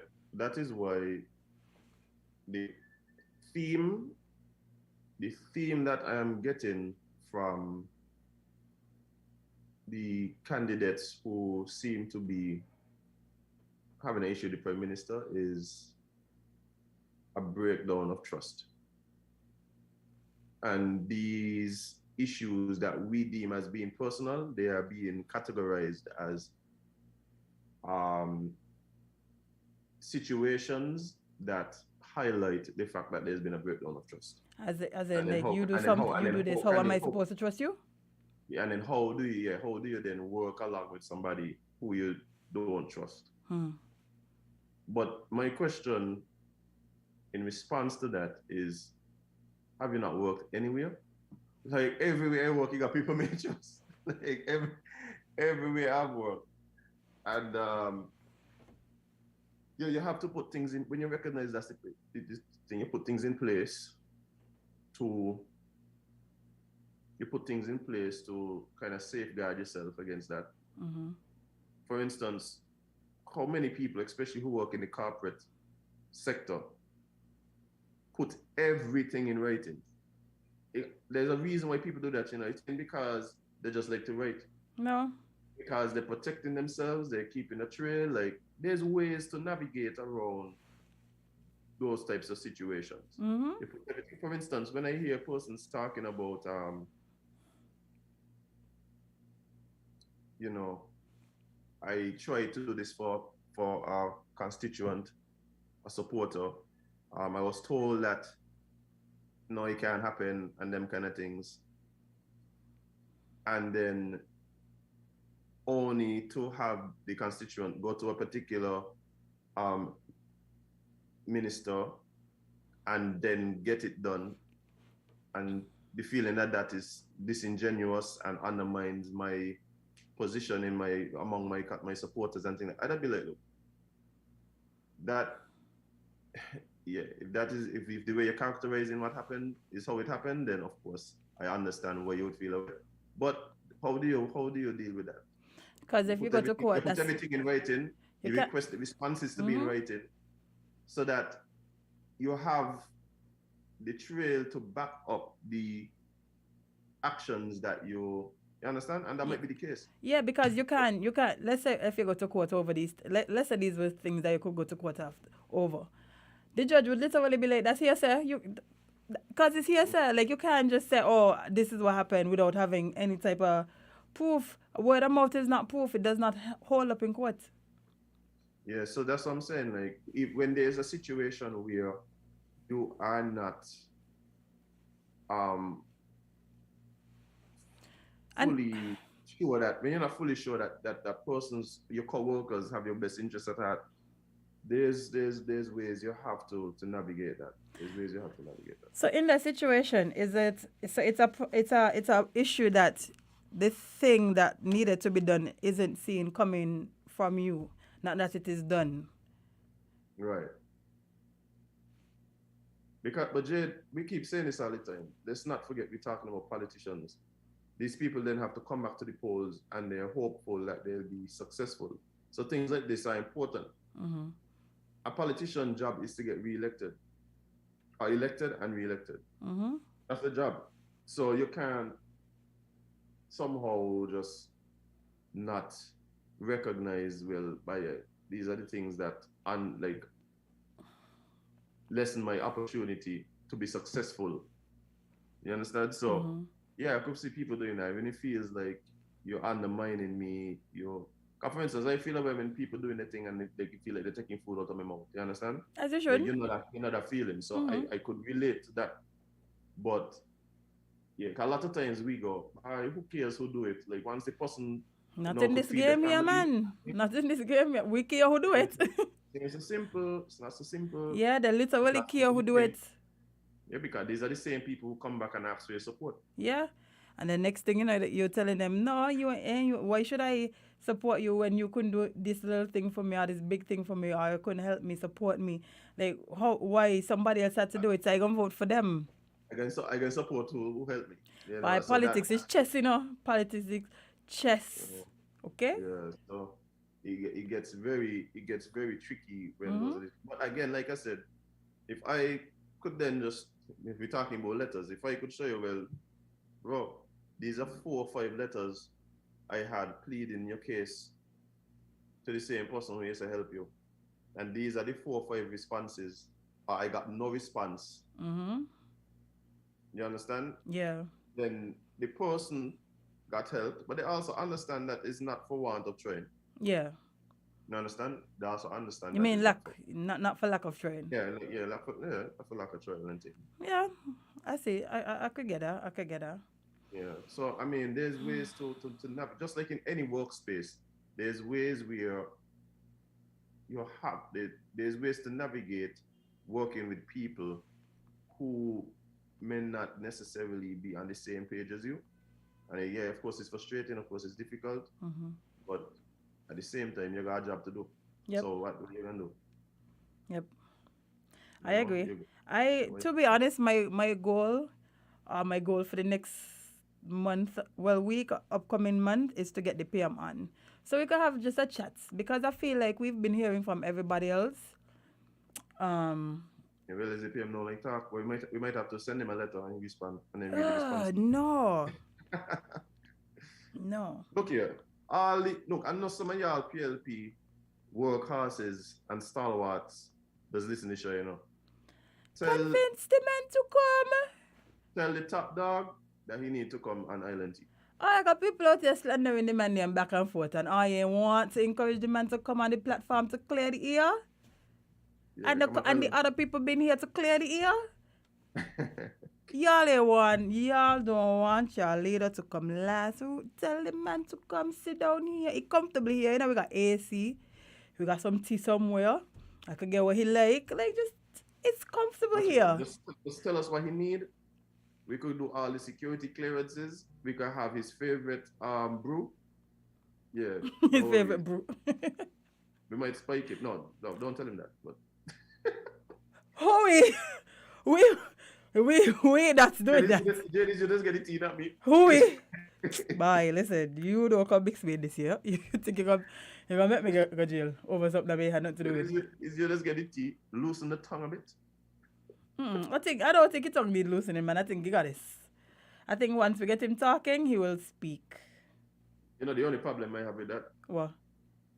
We're gonna need a good 3 hours. We need a good 3 hours per question.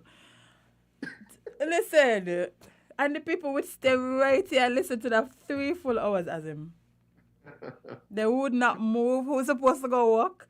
They're going to stay down in the parking lot in the car. They're going to, as him, they're going to sit and they're going to listen. Trust me.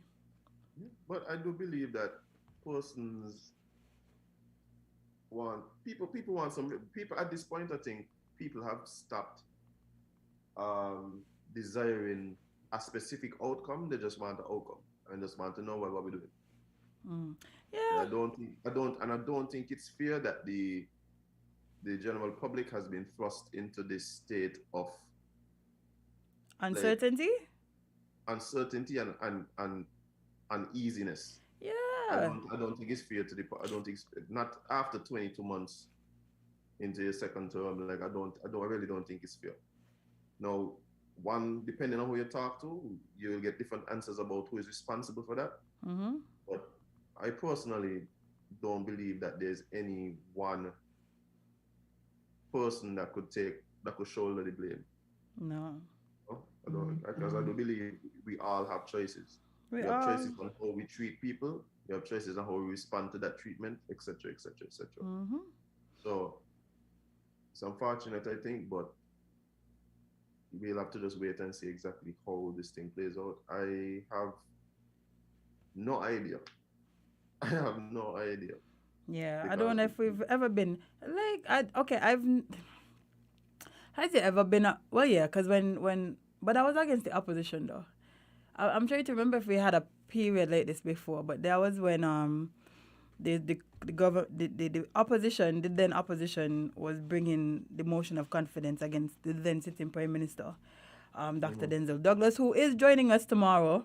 By the way, I'm hoping to get Dr. Drew as well, you know, but I don't remember how that situation went exactly, but I'm not sure if we had this much uncertainty, sorry. Like, I'm not sure if we had this much also what can happen now, like, you know? Especially from the government that is in power.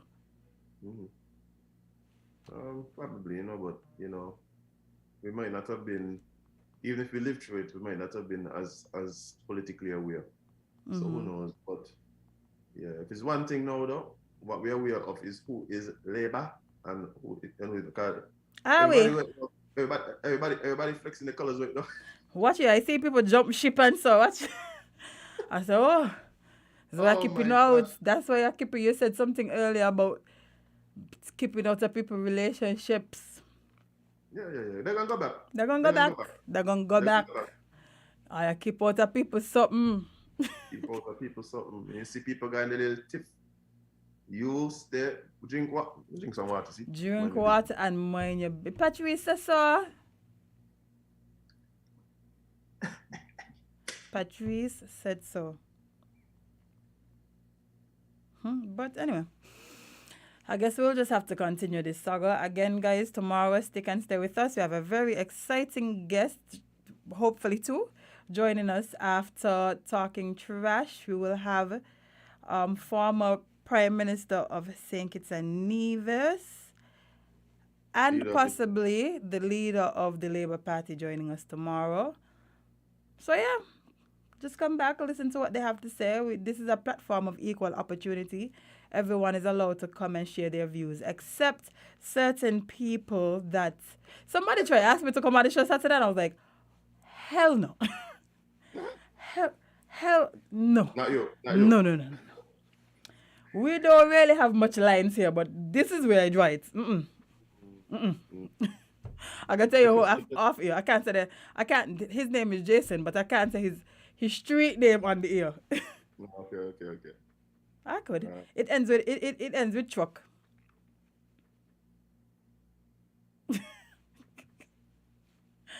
Yeah, he was like, I love this show. I just walk around. I said, come on. No. We have to have lines somewhere, Jay. We have to have lines somewhere, okay? Yeah. But guys, yes, it's been a wonderful show. I know you have a lot of things to go do today, so do I. But you also it's more stressful than mine. Jade, it's gonna be a day. It's gonna be a day. But, indeed. You know, this is what we do. But guys, it's been a wonderful show, wonderful start to the week. Thanks to everybody that called in. Thanks to Sergeant Henry who came in and spoke to us about the accidents. Please be careful on the road. Please. Please be careful on the road. We know we're going through a new period of traffic lights. Well, not new, but some of them are new to us, and it makes driving difficult. The best thing to do is just slow down. We don't need to be speeding through town. Keep off our cell phone. Keep off our cell phone. Yes, the text can wait. Yeah, people literally be watching like music videos while they're driving. It's like, come on. So, listen, there's devices that you can set up that will keep you safe. You put it on your console, put your phone into it, and let it run. Don't be holding the phone. You looking down. Like, what y'all doing? Yeah. Y'all eating y'all hot fries, dropping them, trying to. Next thing you know, you're swerving. Like, come on. Yep. But guys, those of you who joined us on YouTube, Facebook, tune in, WINNmedia SKN's website, and all the other digital platforms. Appreciate you. Make sure to like, subscribe, comment, share, drop it in somebody little WhatsApp bubble. Drop it in your chat groups. Let people know that Island Tea is here, and that's what they need to be doing with their mornings. Those of you who logged on your FM dial, appreciate it so much. The callers, of course, Nuts Lady, pick up yourself. But yeah, guys, we're gonna leave. We're gonna go. We're gonna have to disembark. Indeed. And we're looking forward to the rest of the week coming up. Hopefully, everybody has a productive week. Wishing that over you guys right now, early o'clock. Yes. Jade, I'm hoping that people remember. What's that? 2. Spend more time living their content than posting it. And please remember that you can't be everybody's cup of tea because you is not a mug. We're going to see you guys tomorrow.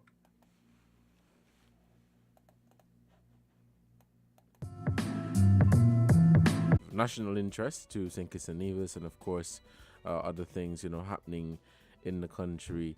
Of course, as of late, there has been a lot happening in our local politics, and that continues to be the main topic of discussion among many people at home and abroad. People across the Caribbean, different media houses continue to talk about this ongoing debate with regards to what is going on in Team Unity. And of course, there have been a number of strong public opinion, everybody giving their take on this development.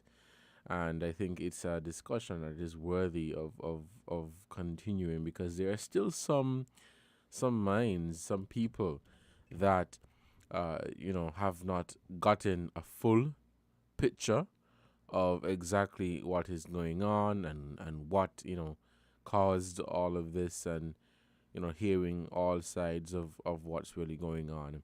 Of course, listening to the different partners within the coalition, hearing their concerns and hearing what they have to say.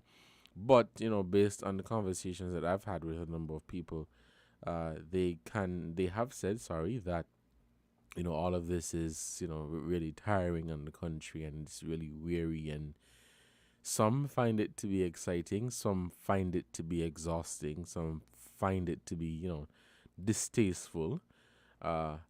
Well, I guess it is what it is. We're already in this situation.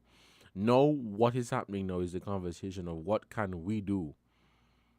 What can we do to bring this to an end? What can we do to bring this to an end? And so I guess over the next couple of days, or for the entire month of May and running the entire month of April, and leading into May, that is going to be the topic of how we fix this and how we get over this hurdle. Because while this is, something that is brewing inside of Team Unity, it also affects us, the people of St. Kitts and Nevis, and our livelihoods. Of course, having a conversation yesterday with some people,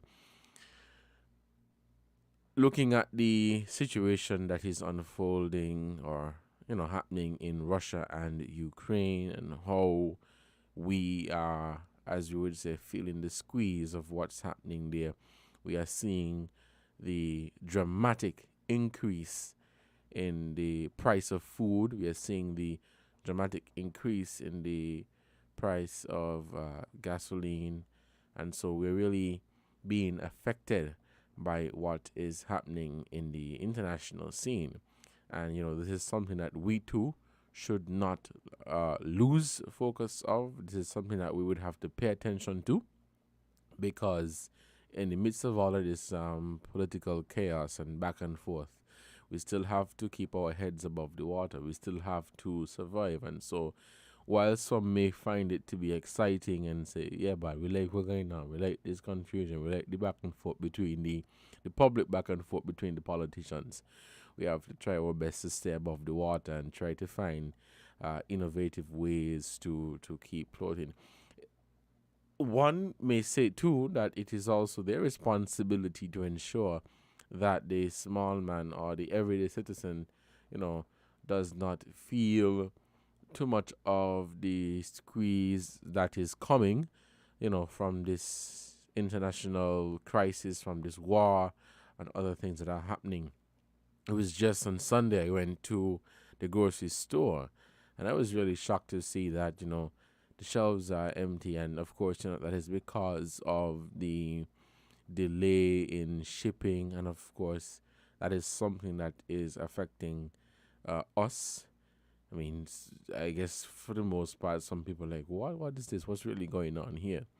But at a time when we hope that, our leaders and those in authority, the powers that be, would be focusing on trying to, come up with a solution. Not saying that they have the answer to every single problem that we have. Of course not. They're human beings just like us. But of course, in the midst of all that is going on, we are still, we still have the Russia-Ukraine war to deal with. Of course, COVID is still there that we have to deal with.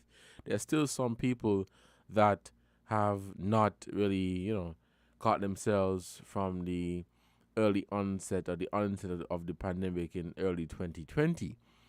Some people who lost their jobs, they're still trying to recover. They're still trying to make ends meet. And so that too is another issue that we face right now. So, my foolish advice, my advice to people would be, in the midst of all that is happening, try to stay above the water and try to, do your best to provide for you and your family. We'll take this short break to give a shout out to our sponsors, and when we come back, we'll open up the phone lines and we're going to generate a discussion on the current situation that we've found ourselves in.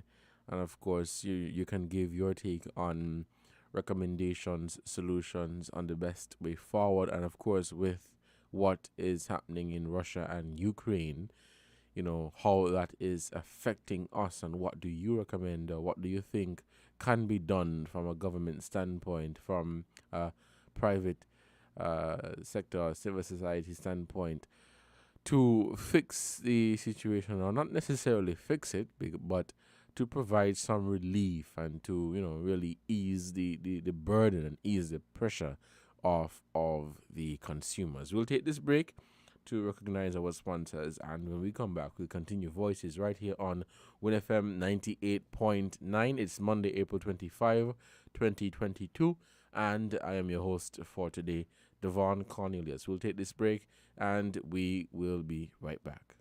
We're different. We're 98.9. 98.9. Win FM. Buying your medication is easy with City Drugstore's curbside pickup. WhatsApp our certified pharmacist at 662-8769 with your requests. For prescriptions, take a clear photograph and send for review. We will engage you in dialogue and then provide a quotation and link for payment. You can then pay via TDC's online payment portal. And once the transaction is complete, you'll be notified that your pickup is ready. Yes, it's that easy. Send your WhatsApp message to 662-8769 to order your medications today with City Drugstore's curbside pickup service.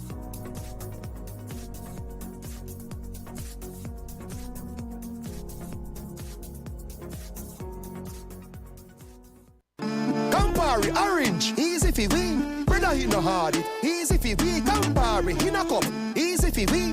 Brother, he no hard it. Easy for we. Add the Campari with your orange juice. That easy, bitter had the pre. Simple mixer, easy 1-3. Campari Orange, that easy for we.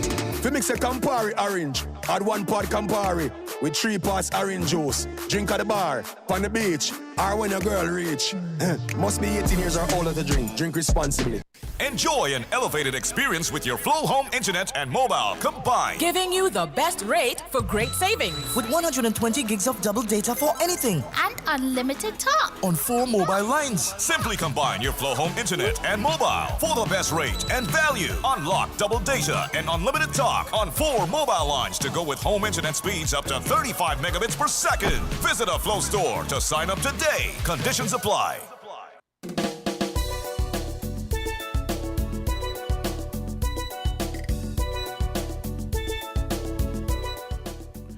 Welcome back to Voices here on WinFM 98.9. We take our first call for the day.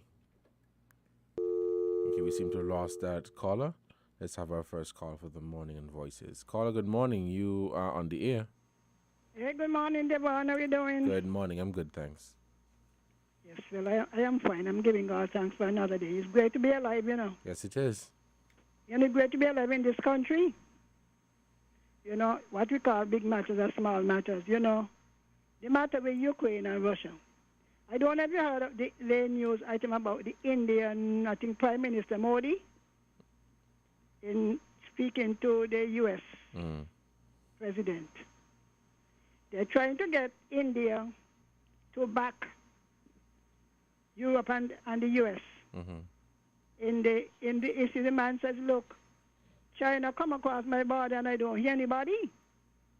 So therefore, I have no side to back. That should be our stand. Because as I said, they're very selective. You know, they had this rain or storm, flooding and landslide in South Africa. You hear anything about it? I know. I Over 400 person died, you know. I wasn't really following.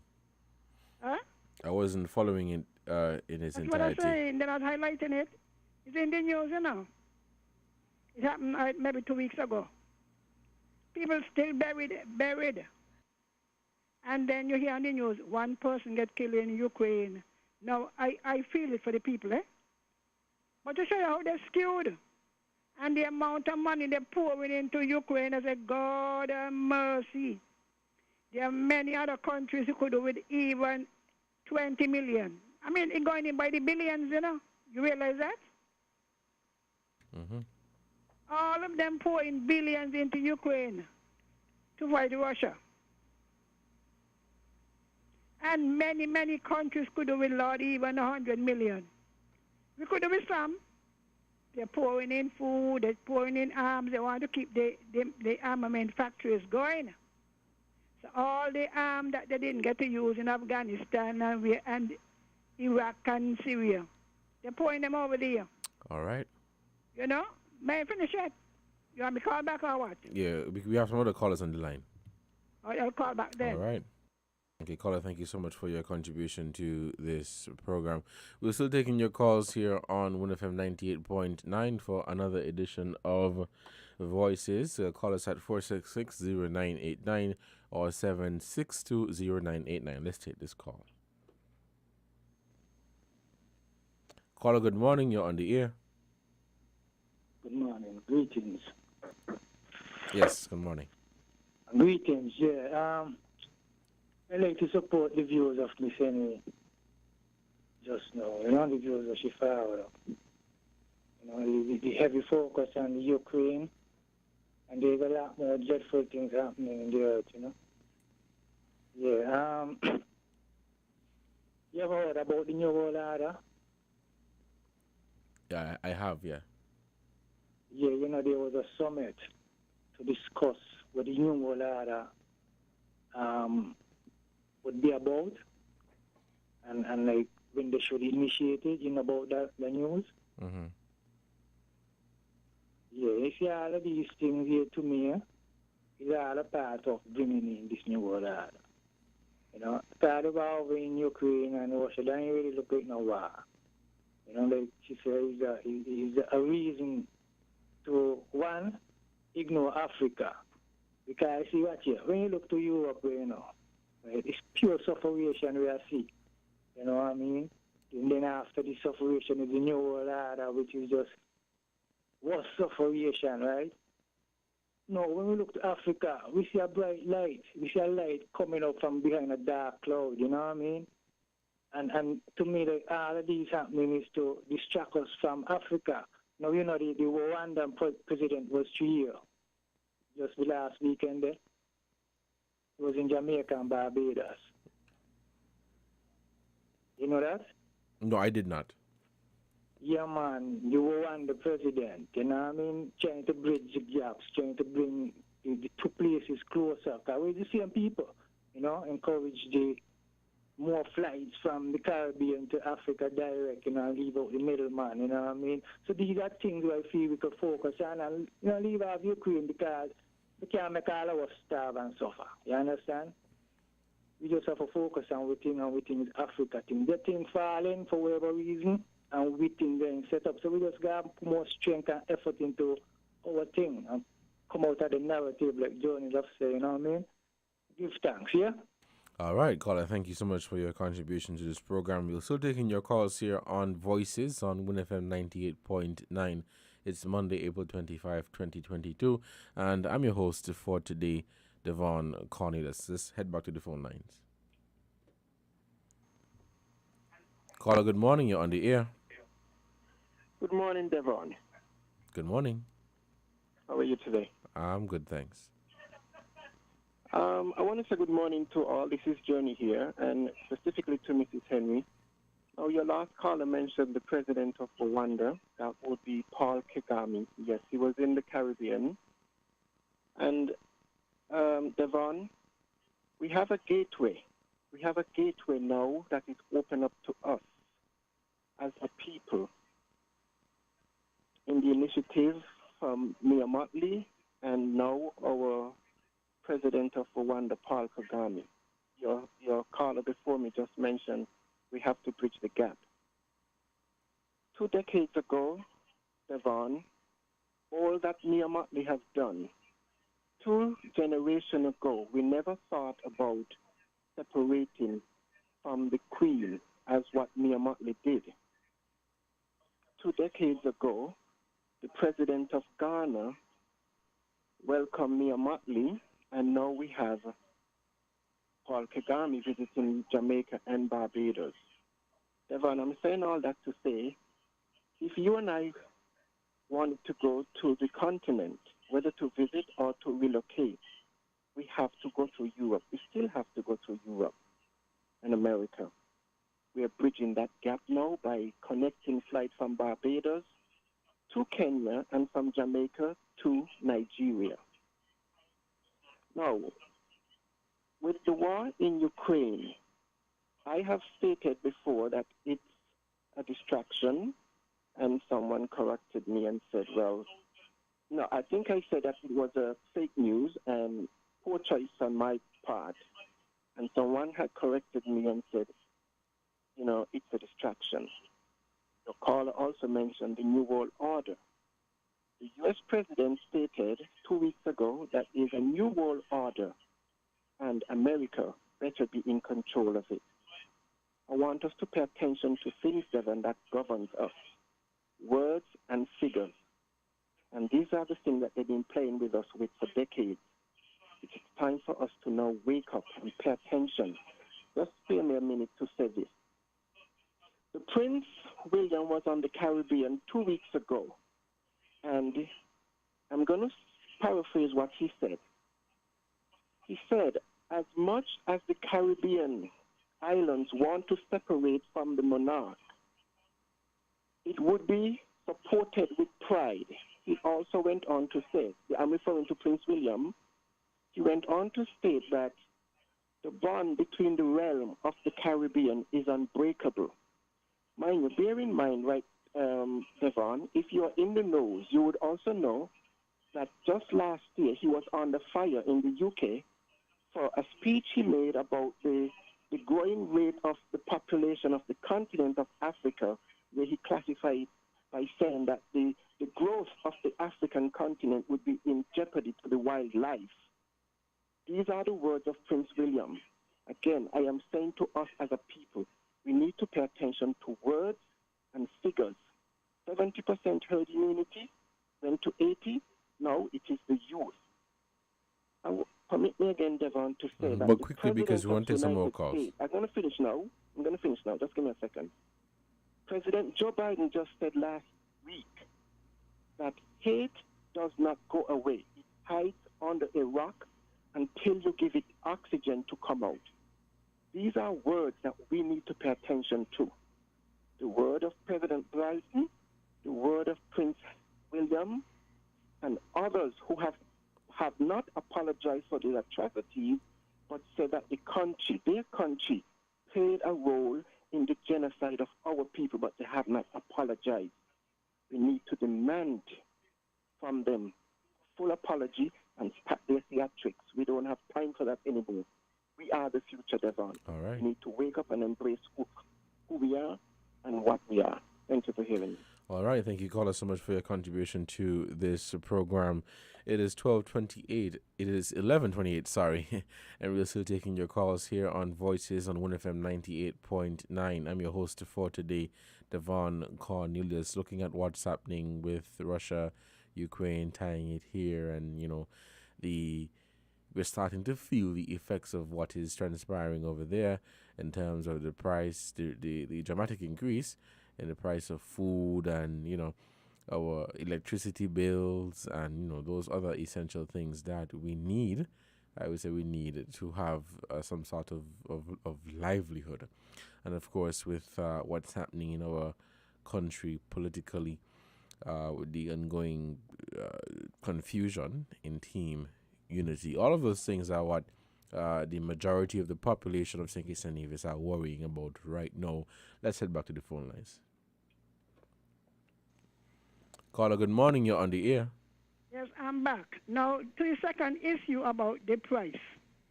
Now, the price, say inflation then, because inflation is a persistent increase in price, not a one-off increase. Now, it started before the war, when you had all those ships back up. So there was a shortfall in the supply of goods and services, which caused it. Now it has begun to change. Now what we need to do is to find an alternative source of the goods we consume. A lot of them can be gotten in South America, South and Central America. Are you aware of that?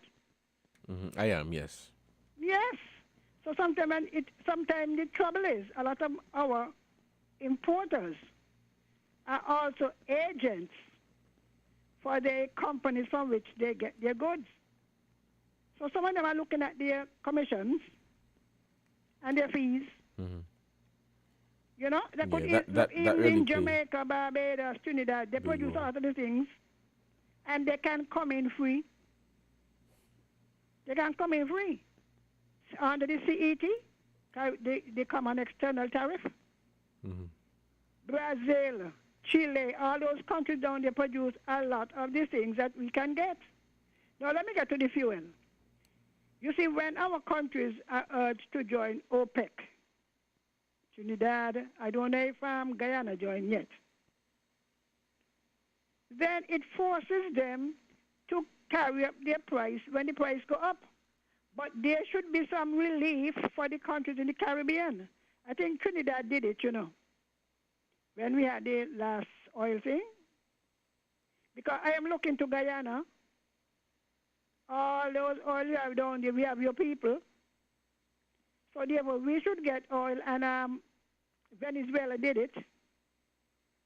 But is a member of OPEC. So what they had to do was to find another way of giving us the oil at concessionary at the price, and then they give you a longer time to pay for it.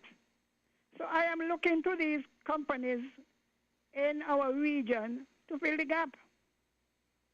Trinidad, you see, I've been thinking Trinidad saying, look, well, if we got oil, why do we have to pay this rate? Because we don't have it. So a lot of these things that we consume, they come there, what you call exogenous, right, outside. Influence. So we don't have much thing. Another thing we have to begin to do is to change our taste. Change our taste. Consume a lot of what we grow. All right. I don't eat potato and I don't eat that. You can make dumpling out of other things, you know. Change your taste, because sometimes what we're balling for is the thing in the can. That is what we're balling about. That is what we are balling about. All right, well, caller, thank you so much. Sometimes the farmers can't get the thing sell. Why? Thank you so much, caller, for your contribution. You can with your meatballs and whatever. Okay. So some of it we do have control over some, not all. All right then. All right, thank you, caller, for your contribution to this program. We'll take a break to give a shout out to our sponsors. When we come back, we'll take some more calls right here on Voices on WINNFM 98.9. I'm your host for today, Devon Cornelius. It is Voices from Monday, April 25th. Let's take this break, and we'll be right back. Found the sound 98.9. Yo, Cruz. Alicia's. Lightly salted, tasty, and oh so fresh. Alicia's multigrain, crispy, full of flavor, and so guilt-free. Licious, buttery blend, golden brown, melts in your mouth, and of course, you just want more. Things that make you go, Licious, the new snack cracker from Mabisco. Buttery blend, multigrain, or lightly salted. Ready to snack straight from the pack. Try them today. Enjoy an elevated experience with your Flow Home Internet and mobile combined. Giving you the best rate for great savings. With 120 gigs of double data for anything. And unlimited talk. On 4 mobile lines. Simply combine your Flow Home Internet and mobile for the best rate and value. Unlock double data and unlimited talk on 4 mobile lines to go with home internet speeds up to 35 megabits per second. Visit a Flow store to sign up today. Conditions apply. Shopping with TDC just got much easier. Here's how. Log on to shoptdcgroup.com. Shop at your convenience at any time, from anywhere, with your smartphone, tablet, or computer. With our safe and secure payment checkout, you choose the option to pick up in-store or have your goods delivered right to your door. It's that easy. Shop tdcgroup.com, your one-stop online store.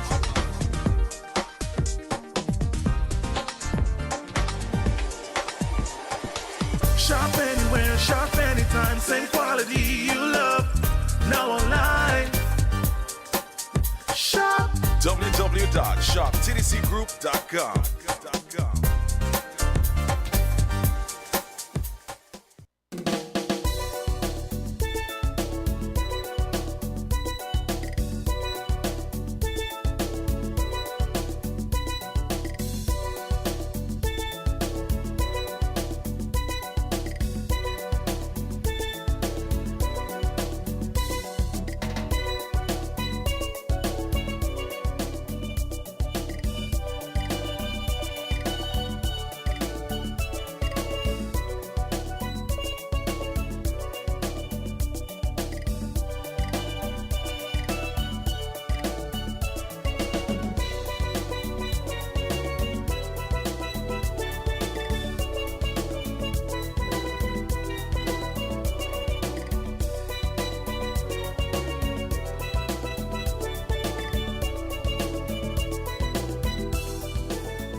Welcome back to Voices here on WINNFM 98.9. It is 11:36.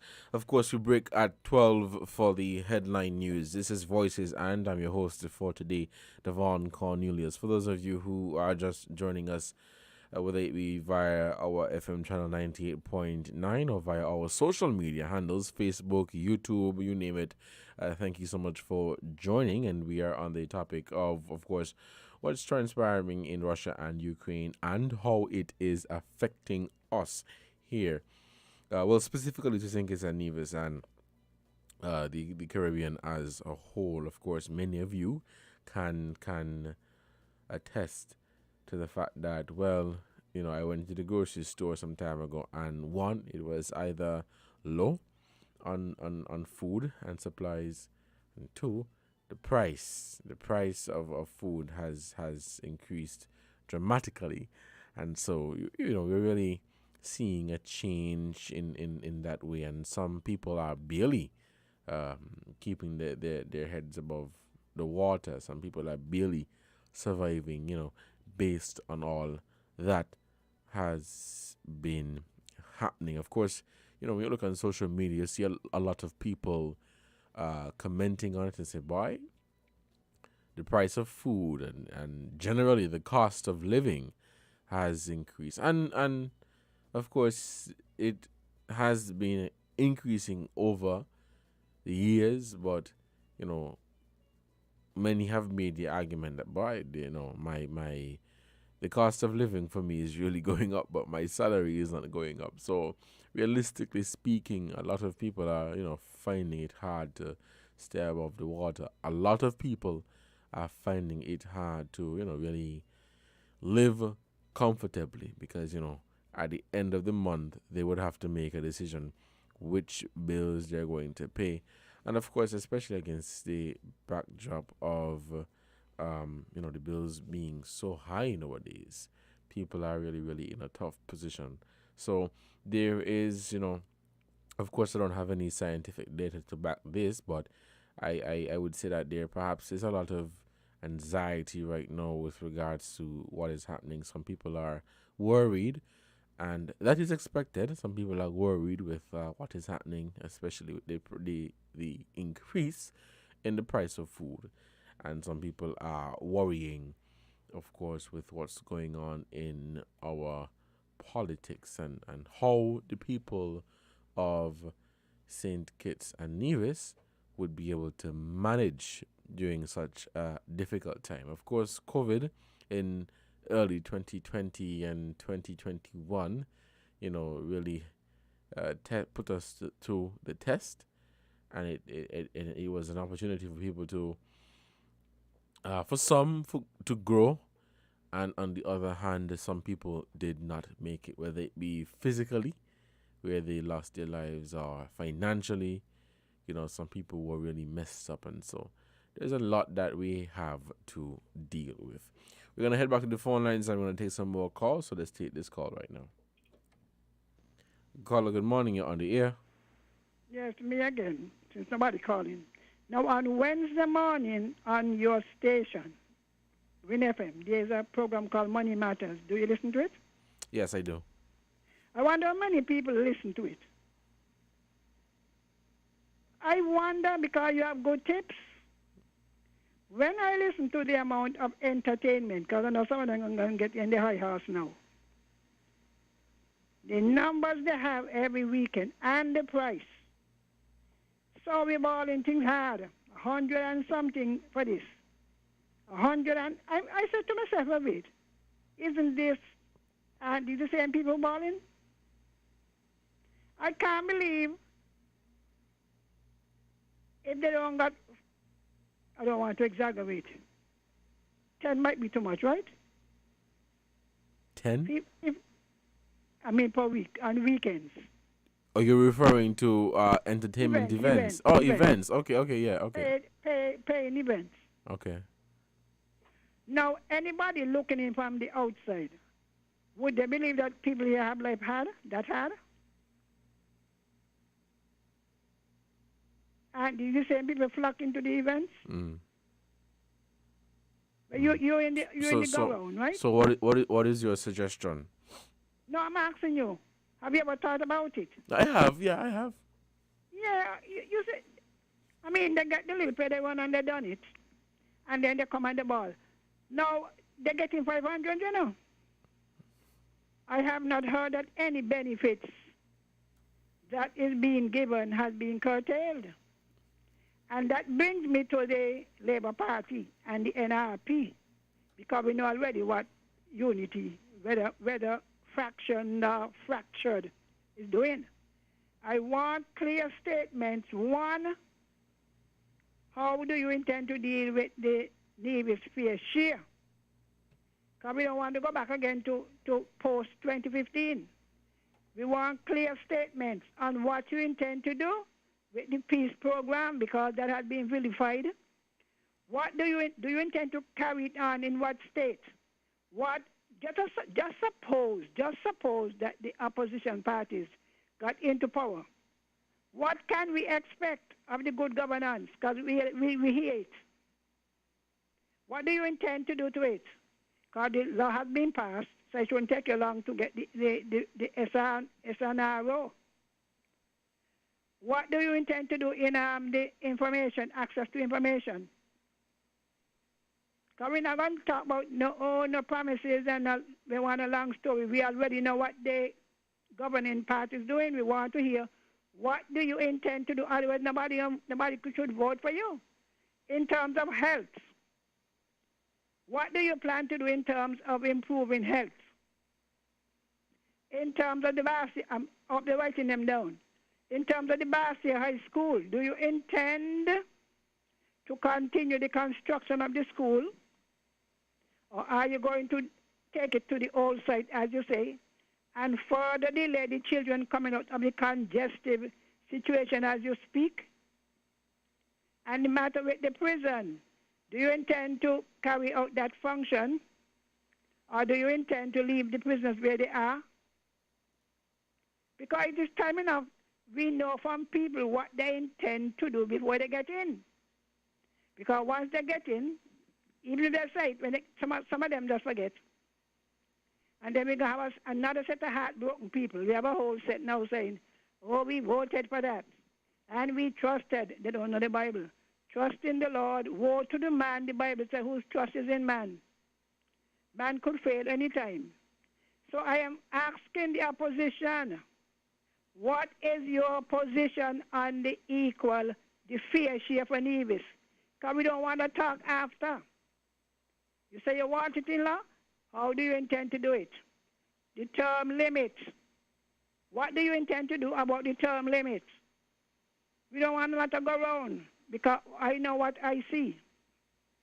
So, Dr. Drew, when you come and bring answers, we want to know what policies do you have to diversify the economy, to provide work for the people, to provide better benefits. The National Health Insurance that they say is ready to roll out. What do you intend to do about it? Have you studied it? It might need modifying. Have you studied it? Because we don't want the same thing. 1995 they went in, we're going to have this, we're going to pass this. For 20 years, nothing was done. 20 years. All right. Well, we don't want the next 20. So if you intend to go in, you got to come with clean, clear, precise, and concise answers to the problem that they're struggling with now. What you intend to do with 500? All right. Thank you, caller, so much for your contribution to this program. We'll take a break, and when we come back, we will continue Voices here on WINNFM 98.9. Let's hit this break, and we'll be right back. WINN is 98.9. 98.9 is Win FM. Enjoy an elevated experience with your Flow Home Internet and mobile combined. Giving you the best rate for great savings. With 120 gigs of double data for anything. And unlimited talk. On 4 mobile lines. Simply combine your Flow Home Internet and mobile for the best rate and value. Unlock double data and unlimited talk on 4 mobile lines to go with home internet speeds up to 35 megabits per second. Visit a Flow store to sign up today. Conditions apply. Enjoy the convenience of getting all your documents in one place. At the TDC Copy and Print Center on 4th Street in Basse-Terre, we do just that. We offer document formatting, graphic design, and copy and print services. Our team of professionals truly understand all your needs, whether it be administrative, professional, academic, or personal. You bring it, we deliver it with quality every time. Visit the TDC Copy and Print Center today in the TDC Mall on 4th Street in Bastyr or call 465-2511. Your copy and print specialists are waiting to serve you.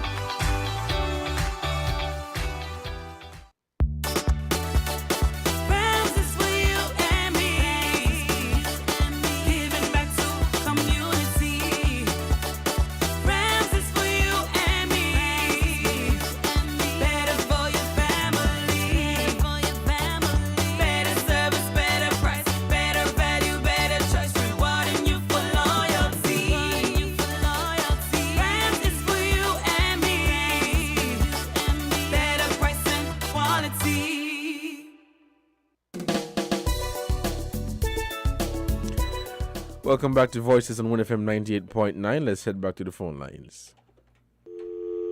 Okay, we seem to have lost that caller. Please call us back at 466-0989 or 762-0989. 466-0989. We are taking your calls here on Voices for Monday, April 25th. And I am your host for today, Devon Cornelius. We have just a few minutes left before we wrap up the first hour and break at 12 for the headline news. But we want to take some more calls before we do so to continue this conversation. Of course, for those of you who just joined us, whether it be via the FM band or on the social media, we're on the topic of, well, what's happening in Russia and Ukraine and how it is trickling down here in the Caribbean, specifically St. Kitts and Nevis, and how we have been affected by the, I would say, dramatic increase in the price of food and the price of gas, and what measures can we implement to bring some sort of relief to the pressure that we are receiving from what is happening in Russia and Ukraine, the Russia-Ukraine war.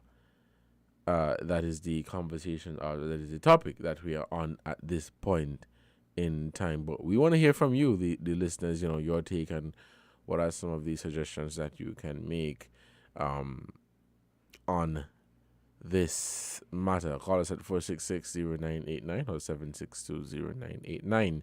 We also have our WhatsApp number, 662-2204, where you can send your suggestions, your comments towards this specific topic, or perhaps in the later half of the show if you want to raise a matter of concern. Now, let's head back to the phone lines and we'll take this call. Caller, good morning. You're on the air. Man, greetings again,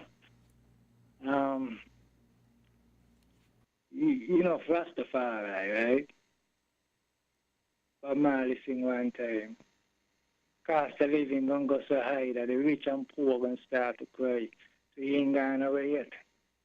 You understand? Because when you hear a rich man crying, you know how cherry it is, right? But like I showed you, if we keep plugging, if we refuse to plug out all these people narrative, you know what I mean, that's how we're gonna be, because it's the whole crumbling, because the Bible tell you, the prophecy tell you that Babylon must come to an end, you know what I mean? Written right there in the Revelation, all these things we see going on in the Bible, you know what I mean? Rastafari is the solution to all the pollution. Now when I say Rastafari is a lifestyle, not a religion, right? No, right now we have Rome lifestyle, right? This lifestyle is not an African lifestyle. It's Rome, because Rome conquered the world. You know what I mean? So Rastafari come and defeat Rome, right? Yeah, so you find out is Rastafari life. You know what I mean? The things you eat, the things you do, and the things you don't do. You know what I mean? These are part and parcel of the Rastafari life, which is arising. This is the solution, We have to learn of it, if we don't know of it, and really tune into it and step out of Babylon. Think as long as you abide in Babylon, all the words Babylon getting judged with, you will feel it. You understand? In the Bible, Yeah, I mean, like I make up this thing in the Bible. See, God say He gonna make a way where there is no way. But why? People don't know who is God. God say He would come as the conquering lion of the tribe of Judah. And only one man come like that, and that is Haile Selassie the first. You understand? People refuse to accept it as God, especially we black people, because the colonial man don't come and tell us, brainwash us and tell us all kind of foolishness, and we never seek it out. See? So we don't know which way to follow. See? Rastafari come and he open up a whole way for people to live. You know? He said, come out of Babylon and chat the way there. That there is a way. You understand? Yeah, man, give thanks. All right, thank you all for your contribution to this program. We'll still taking your calls here on 1FM 98.9. This is Voices, and I'm your host for today, Devon, calling you. Let's call us at 466-0989 or 762-0989. 466-0989 or 762-0989. What is the solution to our problem? I would agree with some others who've said, those who have spoken with, this is something that you can't just fix overnight. And of course, we're not expecting all of this to be fixed overnight, of course, with what's happening in Russia and Ukraine. It all depends on what happens there. If they decide to, bring all of this to a halt and say, you know what, we've had our differences, we're going to move forward. But again, what can we do here in our country, in the Caribbean, to bring some relief to our brothers and sisters? There was a point made, with regards to the entertainment events and these events happening.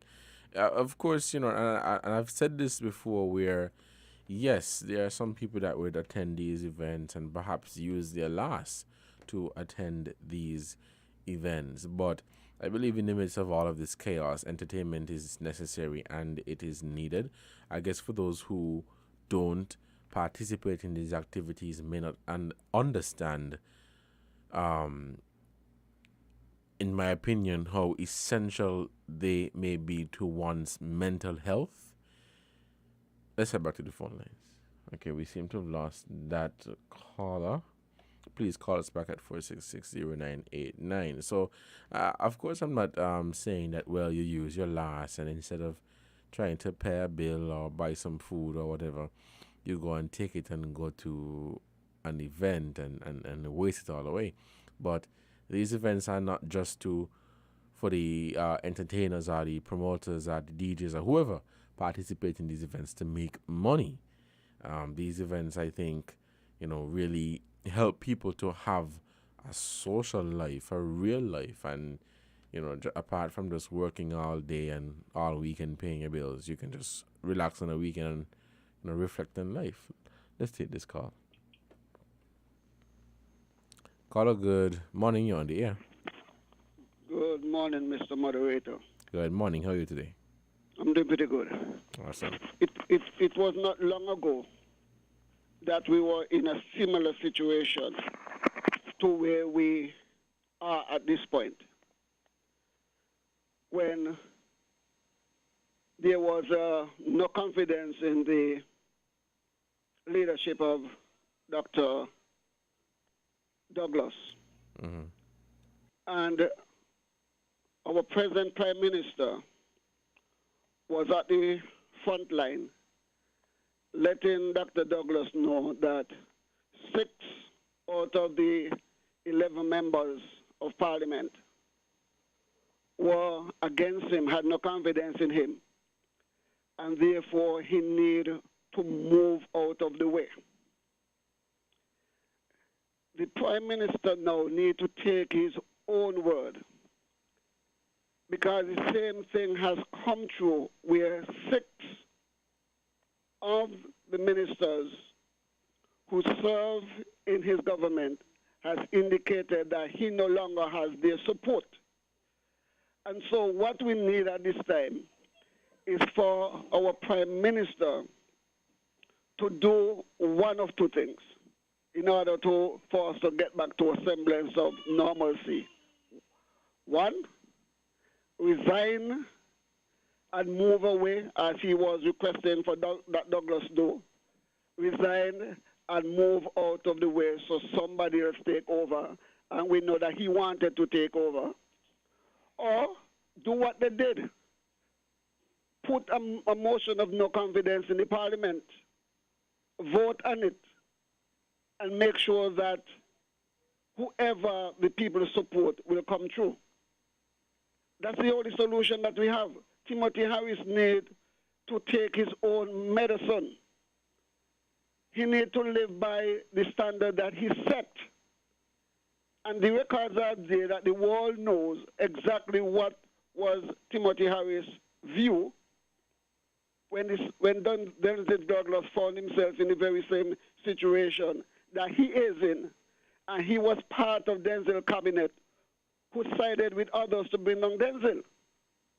Now all of the who against him are out of his cabinet. They were all his colleagues. Harris needs to get out of the way. And I think that we need to have a fresh election, fresh mandate for the people of St. Kitts and Nevis to decide who we want to lead us going forward. That's the position that we are in now. Mm-hmm. Now, we are hearing some persons going back to 20 years of Denzel Douglas. Mr. Moderator, we punished Denzel Douglas because we said that we did not like with the way that you were going, and so therefore we moved him out of his way. Those who came in said that they're going to improve on what Denzel Douglas did. They themselves has told you and told us that they have failed in the mandate that was given to them, that the government was dysfunctional to the highest order. How is it that people are now going to tell us that we must go back and compare 20 years of Douglas? We don't deal with that already. Douglas don't bore his punishment, and he's still on punishment for this. And so to try to justify and give Harris a leeway by comparing what Douglas did to what Harris done, it doesn't hold water. And those who were in Harris' corner, almost everyone told you that Harris is 20 times worse than whatever Douglas was. But that besides the point. The question is, where do we go from here? Harris needs to follow his own advice, move his butt out of the way, pave way for new elections so that we can decide who we want to lead us in the future. Thanks. All right, thank you, caller, so much for your contribution to this program. We are actually out of time, so we have to take a break for the headline news. But of course, when we come back, we will continue Voices right here on WINNFM 98.9. It is 12 o'clock, so we take this break, and when we come back, we're going to continue the discussion. For those of you who have just tuned in, you're listening to Voices on WINNFM 98.9. And, well, two topics are really going on which may tie into each other. Of course, the Russia-Ukraine war and how we here in St. Kitts and Nevis are basically feeling the squeeze and feeling the pressure, of course, with us seeing the increase in the price of food, the increase in the price of gas, and of course our current political mess in the Team Unity administration, where it is basically fractured according to what they have publicly stated and confirmed. And so, you know, one may make the argument that it would have been nice if, or better, if the focus can be, you know, on relief measures and solutions to, you know, get us out of this mess. And of course, you know, the role that the private sector can play in helping the ordinary man. Guys, we're out of time, so we'll take this break for the headline news. Stick and stay for the headline news. But when we come back,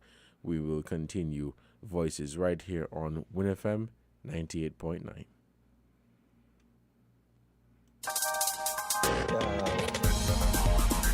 We're different. We're 98.9. 98.9. Win FM.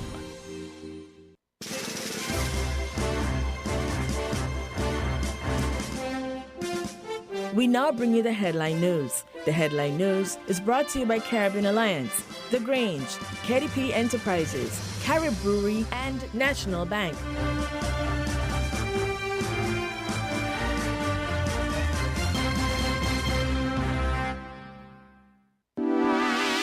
Shipping your cargo shouldn't be a hassle. It can be as easy as a single call to Amerijet International, your worldwide cargo transportation solution.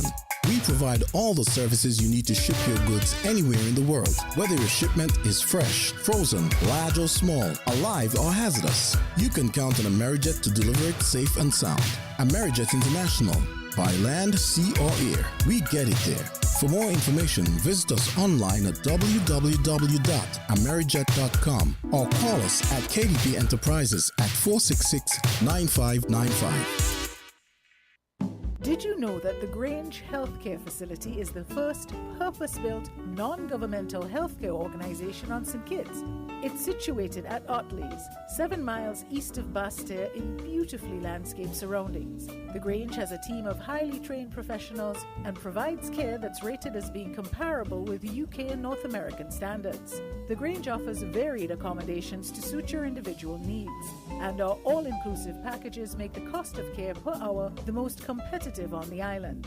Services include convalescent care for all ages, daycare facilities for older adults, rehabilitation services, and training and continuing education for healthcare providers. For more information, call 466-5525 or 465-8020. Fax 466-8221 or email thegrangehealth@gmail.com or visit our website at www.grangehealthcarefacility.com. Did you know that National Bank offers very favorable terms and low interest rate to switch your home mortgage?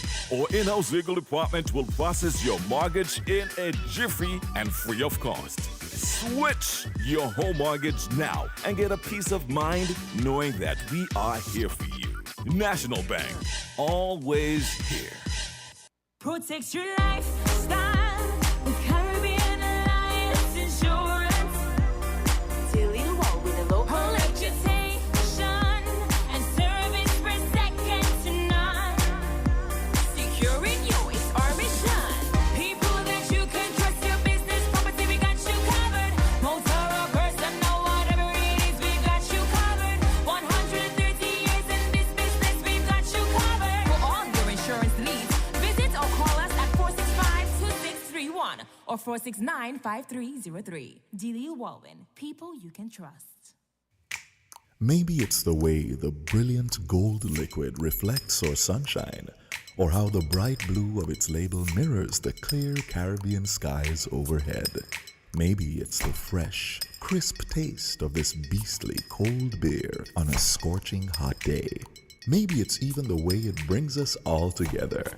But one thing is for sure, Carib is very much a part of who we are wherever we're from in the Caribbean. Carib, it's the way we play. Drink responsibly.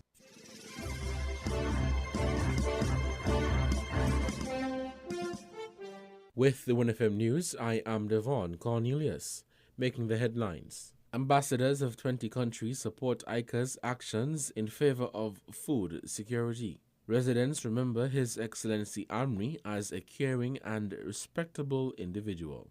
The details and more straight ahead.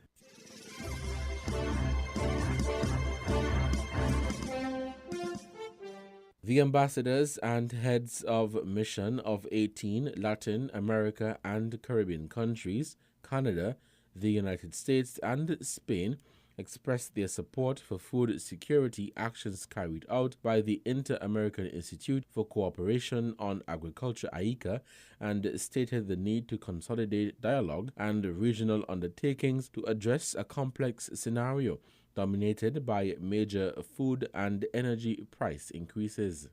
Expressions of support and calls for new coordinated actions were made at the first meeting of 2022 between AICA and the Diplomatic Corps credited to Costa Rica, held in person at the headquarters of this international organization specializing in agricultural and rural development after 2 years of meetings that took place virtually due to the health crisis caused by COVID-19. Addressing the heads of diplomatic missions in Costa Rica and the Costa Rican Deputy Foreign Minister Adriana Balanos, ICA Director General Manuel Otero spoke of the effects of the crisis in Eastern Europe on agri-food systems in the Americas, noting that this context comes in addition to the major economic and social consequences of a 2-year pandemic and a worsening of the climate crisis.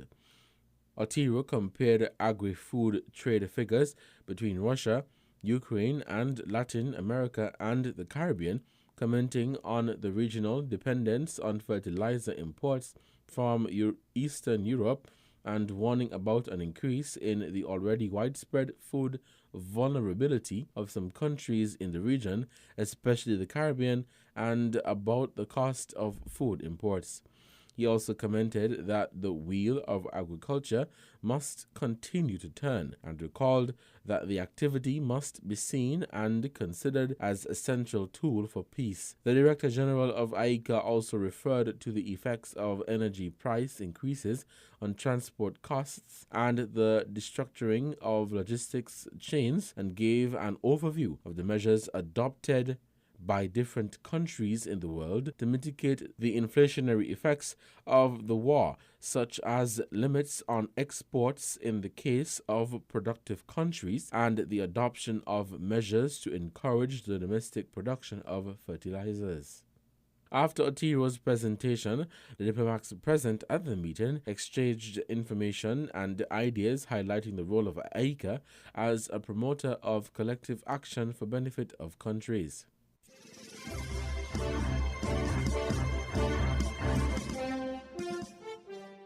Scores of citizens filed into government headquarters over 2 days, April 21st and 22nd, 2022, to view the casket bearing His Excellency Vance Emery. The casket laid in state until 3 p.m. on Friday, April 22nd, the second and final day in the capital Bastille. Persons also took the time to sign the Book of Condolences. They left heartfelt messages of grief, recalled personal moments with His Excellency Emery, and expressed words of comfort for the family of the deceased. Dr. Franklin Musgrave said that His Excellency Emery was a very dear friend.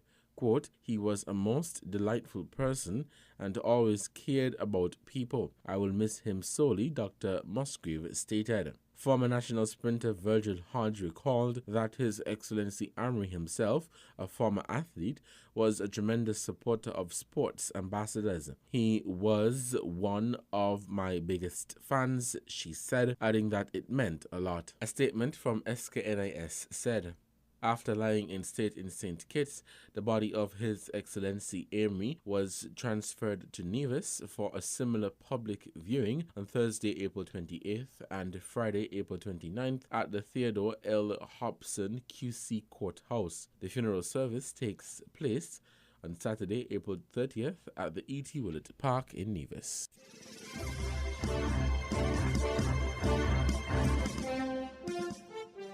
Are being urged to take care of the equipment responsible for monitoring La Soufrière volcano. The appeal comes from Professor Dr. Richard Robertson of the UWI Seismic Research Center, who function in the capacity of lead scientist in the 2021 explosive eruption of La Soufrière volcano.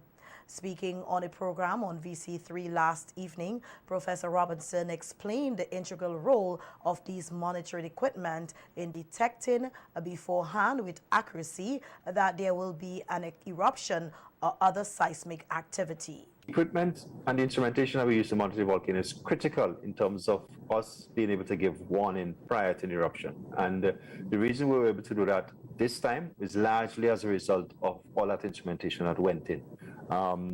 So it's critical that people leave the equipment alone. I believe NEMO is working on it, and we will continue to work on it in terms of building closer linkages with the communities that these instruments sit in, because we want people to feel if a seismic station or GPS station or monitoring station is in your community, you should see this as your station.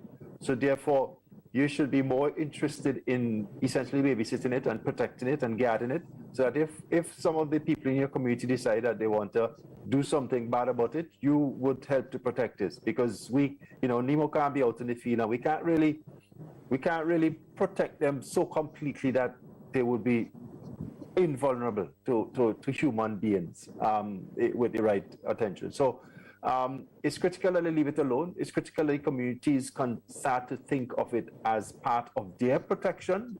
It's critical for the protection of St. Grenadines and by extension, everybody in the communities that they reside in. So we would ask the communities to help us in taking care of them and work with us in ensuring that the folks in your community that might be thinking of, or outside the community that might be thinking of doing stuff with them, that you will help us to either stop them or catch them if they do anything.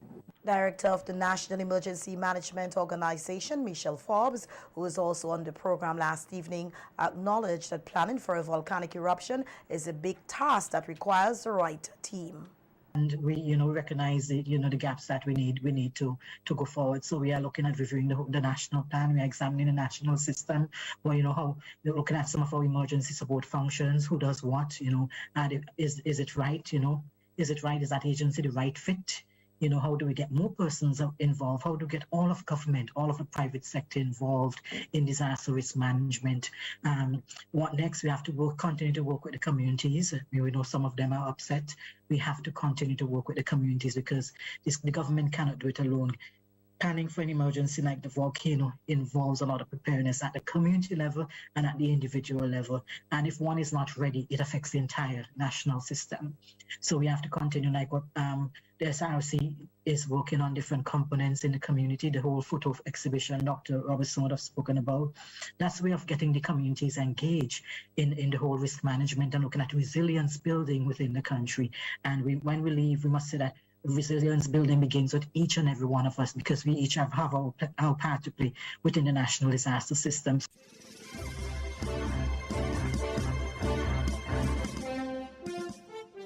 In Guyana, a woman is fighting for her life in hospital after being brutally attacked by an as-yet unidentified man. Jamul Muksha reportedly remains in critical condition after being found on her veranda on Thursday afternoon with her throat slit. Neighbors who went to the woman's aid found Muksa in a pool of blood in the porch of the bottom flat of her home. Witnesses told police that she was in the backyard when a man jumped over her fence and attacked her. Muksha then reportedly dragged herself to the veranda where she collapsed. Police are investigating the possibility that the attack may have been a robbery gone wrong. In Haiti, a police officer killed 3 family members with his service weapon before committing suicide. Blemer Asil was reportedly engaged in a dispute at the family residence before he shot his sister, brother-in-law, and niece to death. He then turned his anger inwards using his belt to hang himself from a pole in an empty lot nearby. One family member told Haitian press outlets that they believe Asil, who was assigned to the Toussaint Louverture police station, may have been influenced by his colleagues in the force to commit the act.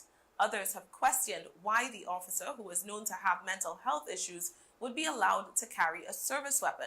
The family member alleged that requests were made to have Asil's weapon taken away several times, but no such action was taken.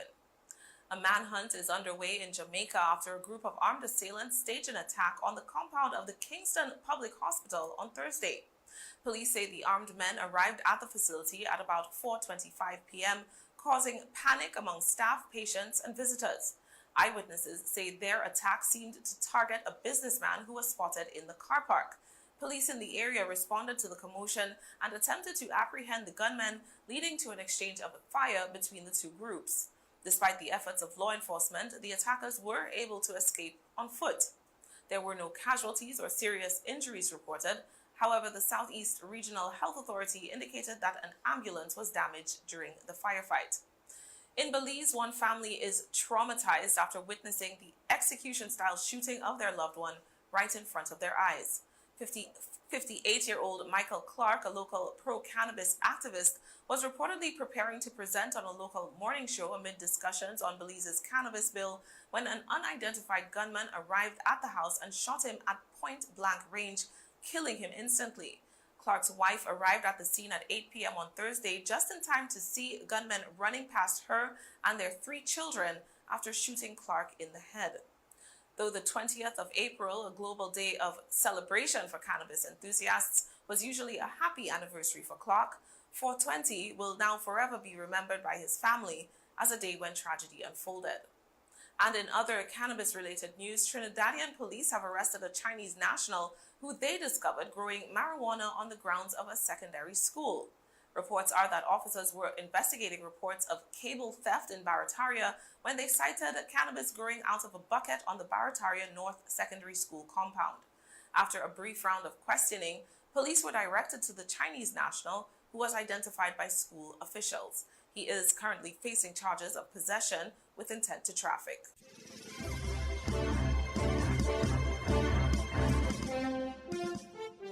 The U.S. Secretary of State Antony Blinken has said in the past hour that Russia is failing in its war aims. He was speaking in Poland after a trip to Kyiv, the first such U.S. visit since President Putin launched his invasion in February.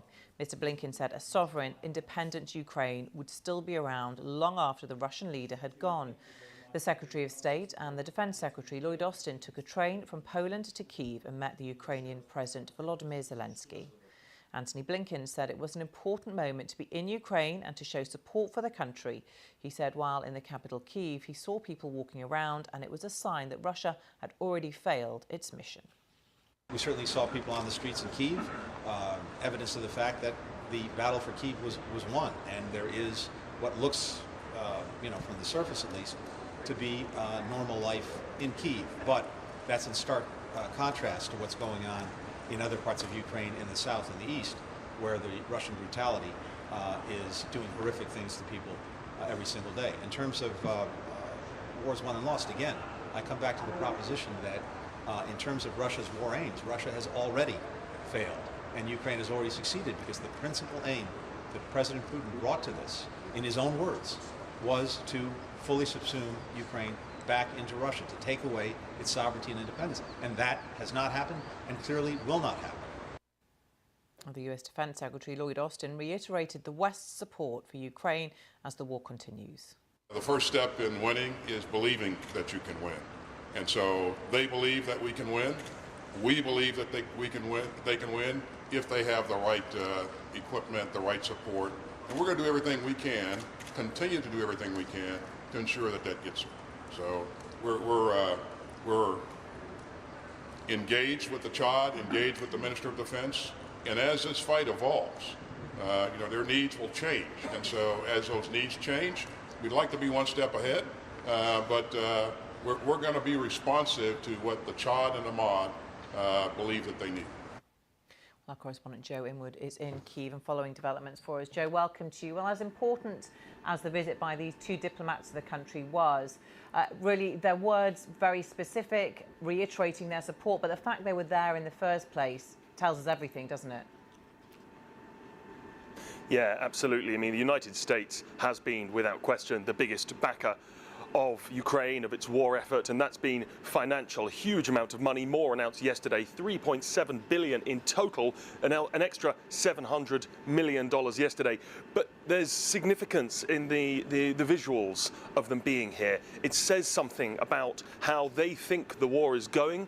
The fact, although they haven't reopened the embassy, they say they're going to look at doing it. The Americans are quite cautious with the security of their people, and so whereas other embassies have reopened already, the Americans are going to move some people back into the country. But it does tell you what they think the direction of travel in this war is. They think that Kiev is safe enough for two of their most senior officials to come and visit, and that tells you that they think the war is going in Ukraine's direction.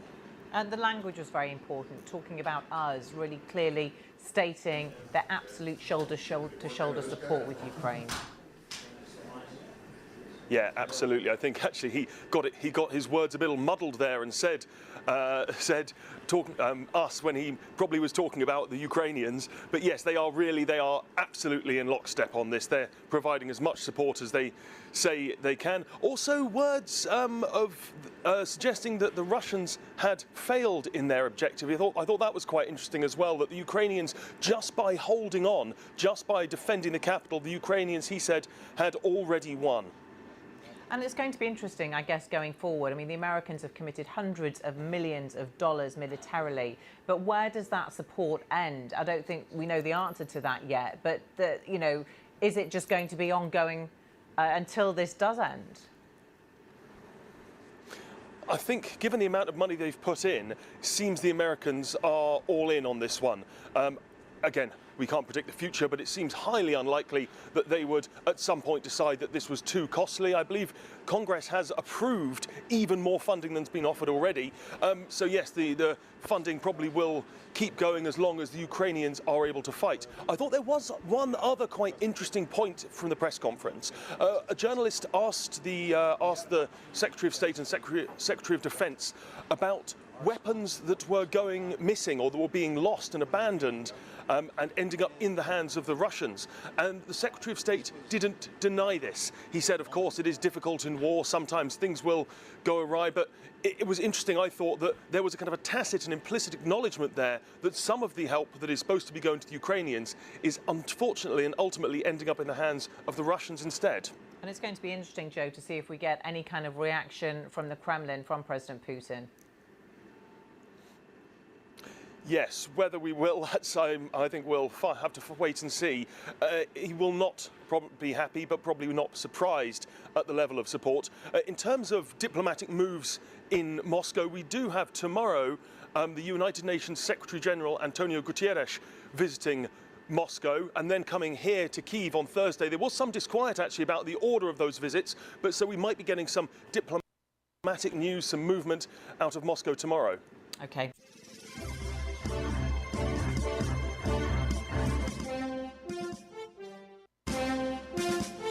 That was the Win FM Headline News. The Headline News is brought to you by Caribbean Alliance, The Grange, KDP Enterprises, Carib Brewery, and National Bank.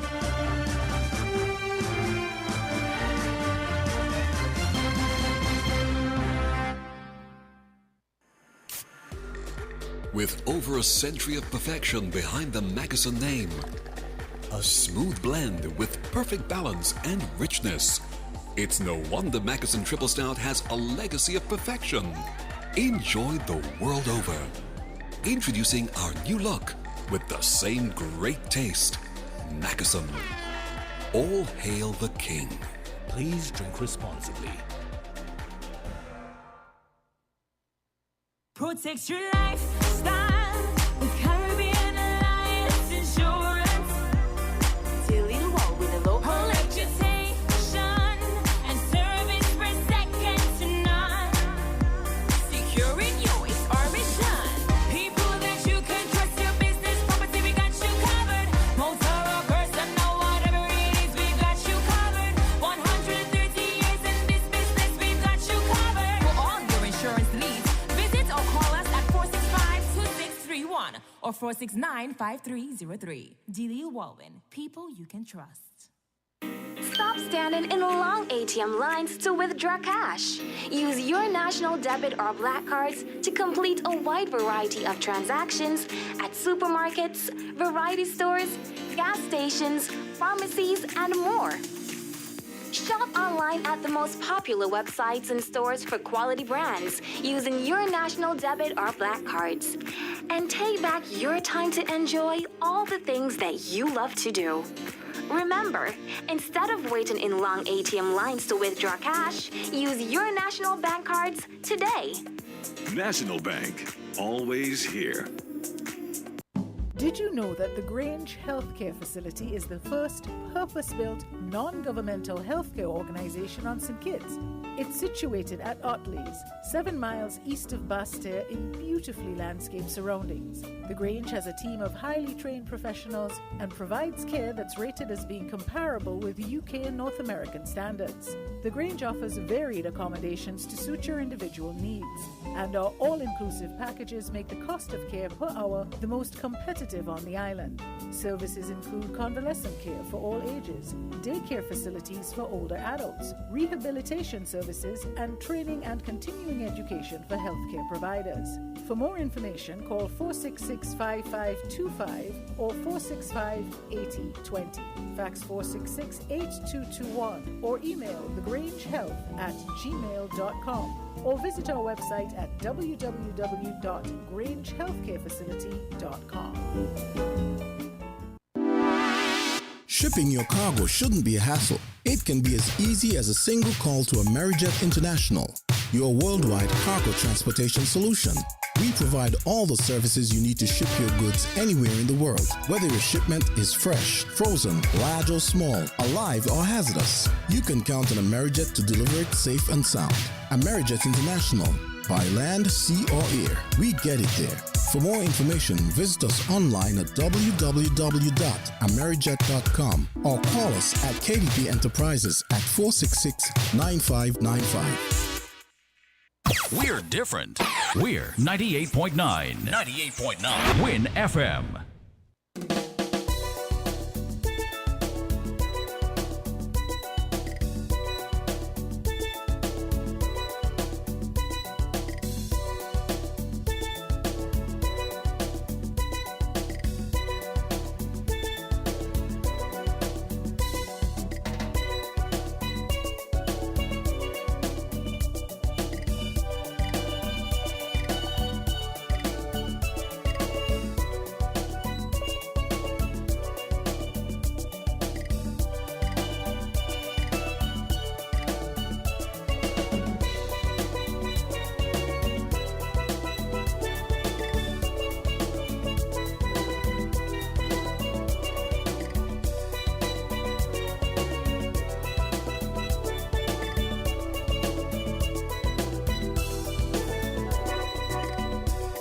It's tool season at Horsewood's Building and Leisure Centers, and we're making it easy to get the right tools for your home improvement. For this April Tools Month, hundreds of tools store-wide have been slashed by 25% off. That's 25% off tools store-wide, from drills to cutters, wrenches to hammers, and much more. It's tool season at Horsewood's this April with 25% off store-wide on tools. Horsewood's Building and Leisure Centers, St. Kitts and Nevis' favorite home improvement stores, making home improvement easy. Terms and conditions apply. See store for details.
Welcome back to Voices here on WINNFM 98.9. We have some callers on the line, so let's head back to the phone lines. Caller, good afternoon. You're on the air. Hello? Caller, good afternoon. You're on the air. Mr. Cornelius? Yes, good afternoon. Are you hearing me? Yes. Okay, good. You can hear me? Yes, I can. Okay. There's no doubt that we are facing huge twin problems. One is the political debacle with the dysfunctional government, and the second is the economic problem where we have shortages and rising prices. And like most problems, they are all interrelated, and they are here as a result of other problems in the past. In the case of the political, it has been our failure to deal with long-standing constitutional and governance matters. And in the case of the economic problem, Well, locally, it's a failure to diversify, a failure of agricultural policy, and no attention being paid to becoming more independent, more self-reliant, you know. Well, we don't want to rely totally on foreign supplies of basic items, especially food, all right? Yes, when everything is okay, they can produce food and so on at cheaper prices than us. And by all means, take advantage of that. But we see what happens in a crisis, okay? There's this saying that war is good for business. But the question is which business and which country's business? Sure, the big powers who sell weapons would regard war as a stimulus, but we, the consumers of their food and other supplies, stand to lose. I think this war is as much on the West as it is Russia. But I don't think they thought through the implications of the war. Right. Right? Because it seems so distant, you know, America and even Britain, places like Britain and there, they probably say, okay, it's going to stay over there in Eastern Europe and not affect them. But I think they now realize the implications, okay? And in any case, I've never heard of wars that are good for business, or they are winners in a war. You know, they are just prerequisites for other wars because they just breed resentment, okay? With regards to our responses, though, first, in terms of the war, we have to maintain the principle of non-intervention. And by non-intervention, I mean not just refusing to start wars, but stop provoking them as well, right? Because in this case, I think NATO's expansion eastward is what provoked Russia. Yes, they were wrong to invade a sovereign country, but where things started is not where they normally end. And secondly, to deal with our political problem, well, actually, the economic still, we have to get serious with agriculture and food security. Either we grow more food or we store more food so that when these flare-up occurs, we are prepared and we won't face these huge prices and skyrocketing prices and shortages because it would be like we have a reserve. And it is just pretty much like saving for a rainy day with all that money from the CBI. You know, we really should do that. And with regards to our political, finally, this requires more than just three men sitting in a room and working out their issues. The issues are much larger than them, as I said before. And it's their inability or unwillingness to deal with them that has led us into this mess.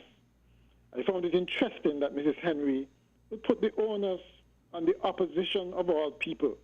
You know, in the States, they always make have this saying, we have one government at a time. It's the same down here. You can't expect the opposition to solve the problems when they're not in government. That's what governments are for, okay? And if they can't do it, so they get out of the way and let somebody else try, okay? I agree that people need to know policies and that sort of thing in advance. It always helps, okay? But leave that to a campaign. The issue right now, here and now, the crisis that we face now, has nothing to do with the opposition. It has to do with the government, okay, sorting out its issues, okay? If it comes down to an election, which of course would solve everything, if it comes down to an election, then the opposition come forward with its programs and solutions. Then is when it should, okay? And then the people decide. But we know for a fact that we have a dysfunctional government. They themselves say so. We know for a fact that a lot of those politicians there really should not be in public office. They themselves say so with their attacks on each other. You see their attacks on each other. And so what do?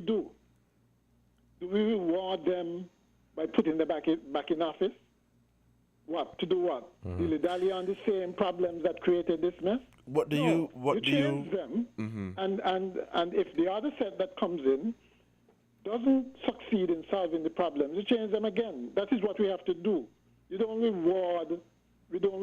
reward incompetence and greed and corruption and those things, right? You change the government, all right? What were you asking?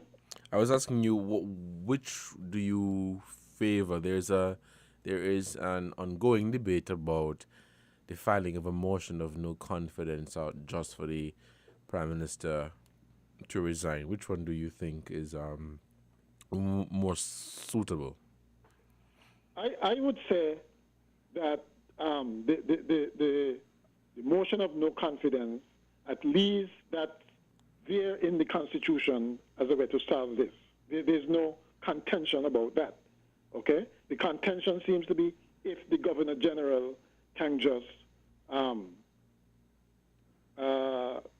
remove a sitting Prime Minister because he no longer has support. That is where things get dicey, right? The first option you said, I mean, that's clear cut. The problem is though, right? In the second option, under normal circumstances, in a democratic country where there's accountability and transparency, right? And the government wants to do things the right way, the Prime Minister should resign. I mean, if you don't no longer have the support of the majority of your cabinet ministers, the honorable, the decent thing to do is resign. And interestingly enough, he made that point previously in the case of Douglas. Okay, he basically said, for God's sake, man, just go, because this is not right. And he's in the same situation now. So he should save the country all this agony and heartache and just do the honorable thing. That is what should happen, right? But if I don't think he's going to do it because that's just not him. All right, I don't think he's that honorable. He's not that altruistic. Okay, and of course there are people, the hangers-on and the political hacks and so on, who are scared of their positions and so on, who are encouraging him to hold the fort. And on the other side as well, the reason why I think his colleagues are not taking the motion of no confidence route, I don't think they want to face an angry electorate. They don't want to face the electorate right now because they know people not saying much, but everybody realizes that this is just foolishness, plain foolishness. They didn't vote for that, and they're even those who might have supported the government before, right, are totally disappointed and disillusioned in the way this has gone. So they may be ashamed to say so, but you can see it, you can sense it. Okay, so they don't want a general election, so they want the route of the Governor General essentially changing who they consider to be the main stumbling block, which is the Prime Minister. In a sense, they're right, It's poor leadership on the part of the Prime Minister that got us to where we are, right? That is what has happened. And there's another part of it which is troubling. This idea that so there's some people who are saying, oh, well, the political patronage system that we have benefited a lot of people, and so they want him to stay on. That is exactly what got us into the mess, right? When there's no accountability and transparency and the place is corrupt with nepotism and cronyism and that sort of thing. We can't continue like this, right? It is better to deal with a real democratic state where things are done based on the correct way of doing them, on a meritocracy, meaning that if you deserve it, you get, right? But here we have, and the other ministers, his other colleagues buy into it as well. You realize what a lot of that letter that was sent have things like, well, I can't get my people on PAP, I can't get enough houses for my people, those kinds of issues, okay? In other words, basically what they're saying, they can't bribe citizens with the goodies like how the Prime Minister have, as they said, they owe, okay? That is not the way to run a modern progressive country. You set up criteria for how the country's resources are divided, and this is at the very top, from the very top to the very bottom. So where Nevis is complaining about fair share, even there it applies. Set up the criteria on as to what Nevis's fair share should be. Set up criteria for who should get houses and who should be on PAP and who should be on the peace and all that sort of thing. Okay? And then apply it. The politicians seem to want to be able to be some kind of godfather. That's not their job. Their job is to provide opportunities for advancement by the people. All right? And they're not doing that. And so I'm saying that based on what has happened over the past weeks and months, they don't deserve to be in office. And so we should choose another set. And if they mess up, then kick them out as well. But what we do know here and now is that we have, again, like I said, these twin problems, and the political problems is I mean, what time, I mean, when the Prime Minister writing an 18-page letter and other cabinet ministers responding and etc., what time do they have to run the country? What time do they have to look after the people and their constituents? Right? They are failing. They have failed. And therefore, we, the people, should give them the walking ticket and get another set to lead us. Right? I mean, we can't go on like this. And even if there's stalemate and we limp along, that is not good enough either. We can't go on like this. All and right. therefore, I say, back to the polls. Let's get a fresh start. Somebody made the observation that the Governor General, based on the information that he has, the new information, that the Prime Minister no longer commands the majority, okay, should make a decision based on that. But I would say, in addition to that, okay, the people have new information based on what they have been revealing about each other over the past couple months. Okay, information that we did not have at the 2020 election. Okay, because we know all this dysfunction was going on even before, in advance of that. It's just that they hid it from us. We didn't know. Well, I say enough of the lies and so on. We have new information, and we should make our decision based on that new information. That is what the essence of democracy. Take it right down to the people.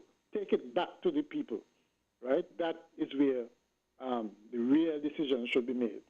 Not these guys up to the top fighting over who should get what. Down to the bottom. That is where we need to make decisions. So back to the polls, I say. All right. Okay, then. All right. Thank you so much, caller, for your contribution to this program.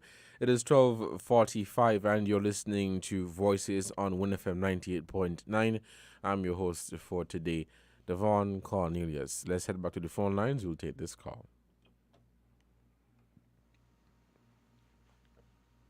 Caller, good afternoon. You're on the air. Good afternoon to you. Greetings in Jesus' name, who is the only Savior of sinners, from sin and from hell, and the second person of the eternal Trinity. Now, you're talking about what is going on in Ukraine and how it is affecting us. Well, let me say this. It isn't Ukraine that it isn't. Well, I wouldn't say it does have any effect, but I think the effect of it has been overhyped. Because I think the Biden administration is trying to look for a scapegoat for the failed policies that is really affecting America and the whole world by extension. Because these things, what we're experiencing now, ain't just started since Ukraine Ukraine and Russia came into conflict. These things started long before, where you had the empty shelves in the stores, price going up, gasoline price going up, food price going up, problems with employment, that sort of stuff. These things were happening long before the conflict between Russia and Ukraine. And just as a side note, it is very interesting because Putin has been arguing that, hey, you all don't overthrow the Ukraine government, set up a puppet government in Ukraine. That's number one. Number two, you're all using your all, that is America and NATO, you're all using your all puppet government to drive Ukraine into NATO for you all to come and bring your all army bases and so on right on my border.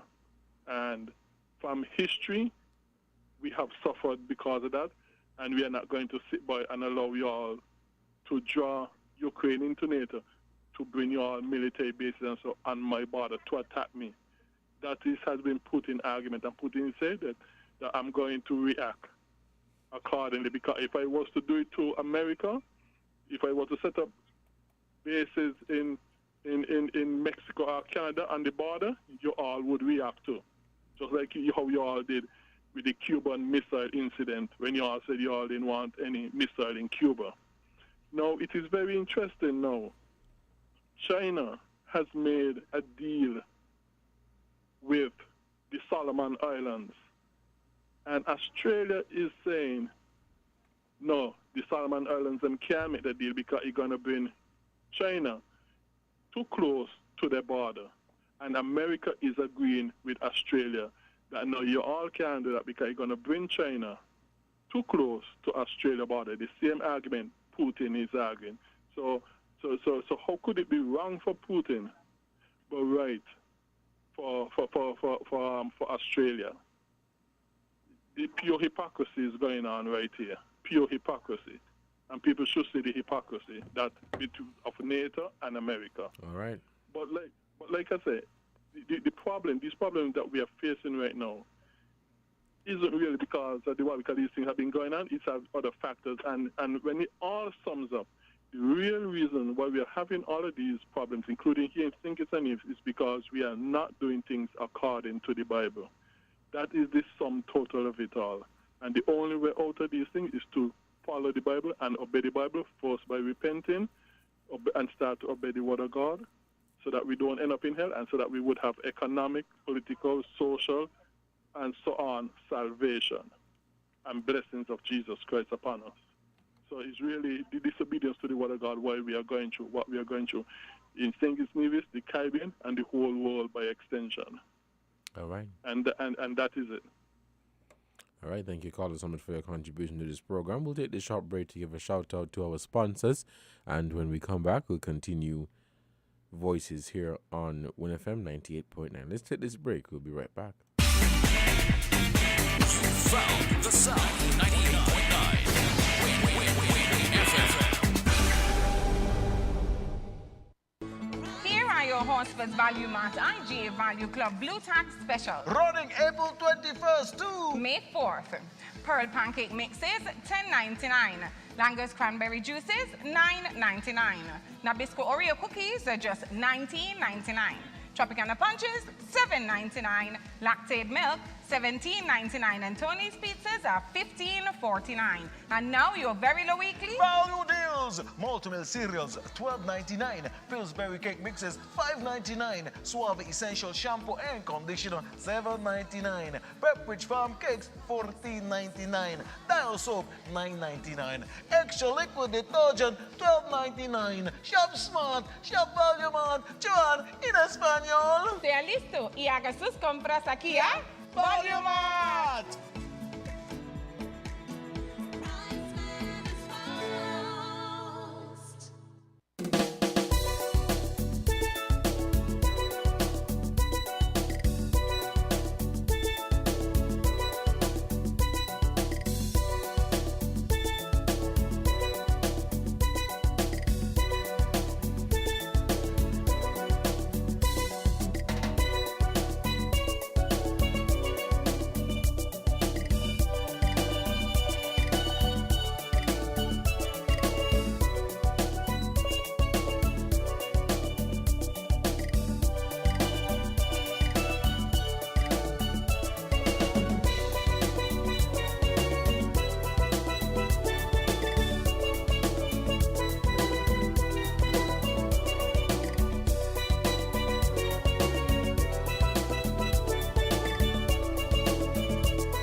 Welcome back to Voices here on WINNFM 98.9.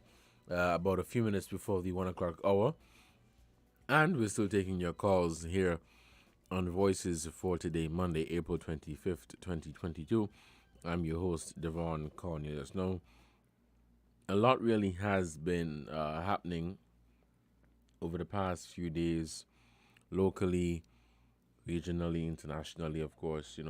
Locally, we have talked about it, and many people continue to give their take on it. Of course, we want to hear from you, the good listeners of WINNFM 98.9, your take on the current situation. We have some callers. Let's head back to the phone lines. Caller, good afternoon. You're on the air.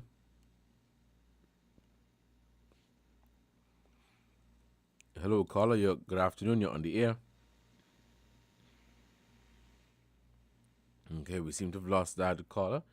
You can always call us back at 4660989. So, as I was saying, a lot that really has been going on here in St. Kitts and Nevis. And I would say for the most part, it has created a lot of anxiety, and many people are, I think, for the most part, you get up on a regular day wondering what is going to happen next. I've had that conversation with people, and they continue to ask the question, I wonder what is going to happen next, whether it be with what's happening in Russia and Ukraine, or whether it has to do with our local politics. What is going to happen next? What can we here in St. Kitts and Nevis expect from our political leaders? Let's head back to the phone lines and we'll take some more calls. Caller, good afternoon. You're on the air. Yes, good afternoon again, Mr. Cornelius. Good afternoon. Hope you had a good lunch, Hope you had a good lunch. By the way, you all having this mini Olympics on Wednesday still? Yes. Oh, because I heard that the agriculture exhibition is put up till next week. I think it's next week. Yeah, the one in St. Kitts, yeah, but we're still having our sports. Yes, after the funeral. Now, don't misunderstand me about the entertainment. I know that some persons have not worked for 2 years, they say. But we have also to bear in mind the size of our population. I'm not saying people shouldn't enjoy themselves, But I am saying that some kind of thing should be made about the people who you target, the economic situation. That's what I'm saying. You can't be balling that people are life hard and can't eat, and then you almost make it impossible for them to eat. And our young people are being conditioned to, they want to go to everything. That's why I am recommending people listen to Money Matters. And some of the promoters must also bear in mind the frequency with which they should have these functions. We will say there's an open market, of course, we have open competition. But we still have to bear in mind the population, the target population. Right, but what we also have to bring into the conversation too is that most of the promoters, this is what they do for a living, so they don't have another job. This is what they do for a living. Hold on, let me finish. So they don't have another job. That's one. And number two, some would say, boy, to pay $100 for an event is kind of expensive, but we don't know what goes into putting on an event. Sometimes you find that event promoters and organizers would, just to put on an event, they would spend up to $20,000 or get $20,000 worth of sponsorship or assistance. When they sell the tickets now, they probably only make back about $700. So that's what I'm saying. Yeah, that also has to be taken into consideration. You want a business, you're going in and it's a loss. Listen to me. And let me get to this. That's all they do. This man saying the point here. I don't know if you know many of the people who we call popular in Hollywood, who act. Sometimes they get one good shot. They wash dishes and so he used to wash dishes. I think some of them may be angry, but don't tell me for 2 years you're sitting down doing nothing. That don't make sense. Maybe if you cannot get to do what you want, you do something else in the meantime. It's innovation, what you think drive America and those things? It's not the government, You aware of that? It is people using their initiative. You don't got a lot of big government programs pushing nothing. People now look, they got a rent to pay. In America, I just say black people work 7 jobs, and some got to work 3. I mean, I'm telling you, some may be offended, but don't tell me that. If even some of the taxi drivers, you sit down for 2 years, I mean, you got 2 good strong hands and 2 good strong feet. You could do something. I mean, take Nivisions. It's a Navy thing on a payday. You ever anybody was in Navy starving? Nobody. Because I used to go for my vacation. People got sheep and goat and fish. You know what I mean? So for a lot of our young people, we sit down. I used to work at a good job. I used to teach in the evening. And I did crochet, I could bake. I mean, I did things. So sometimes we take initiative. Let me say you work at WINNFM. You work maybe Monday, Wednesday, Friday. Just an example. You have the other days you can find nothing else to do. We have got to be more creative. Use our initiative to find something else to do to make up the lag. Because the trouble is, other people coming in and doing it. We couldn't trim here until the Santo Domingos had a cut here. Then they started, they barber, their hairdressers. And we were here sitting and watching one another. You couldn't get anybody in St. Kitts to make clothes. Who making it? Guyanese, Santo Domingans. We sit down. God bless all those who use their initiative, because everybody not the same, But a lot of people here balling, they think that they can do in their own village. There are so many children who need help with tutoring. Or you went to university, so you can't teach nobody. Oh, I don't like to teach, so you sit down. I mean, seriously. So don't tell me that, for 2 years they didn't do nothing. So who fed them? Who fed them? All right. No, may I finish it? Now, to You Mr. have to McMahon, wrap it up quickly because we want to take some more calls. I don't give me a chance, because here's the chance. I am saying we are asking to have the motion of no confidence. That would lead to election in a short time. Well, don't tell me that you are so eager for election. And we, the people, the electorate, don't know what you stand for. And don't come tell me about when the campaign starts. Because pure noise. While we are saying this is what they said they were asking for, this is what we are offering, plain and simple. Otherwise, because Douglas is very prominent, he said he's not going to do it with his post. He's not going to do it with his post. He's the most dominant person in that same Labour Party there.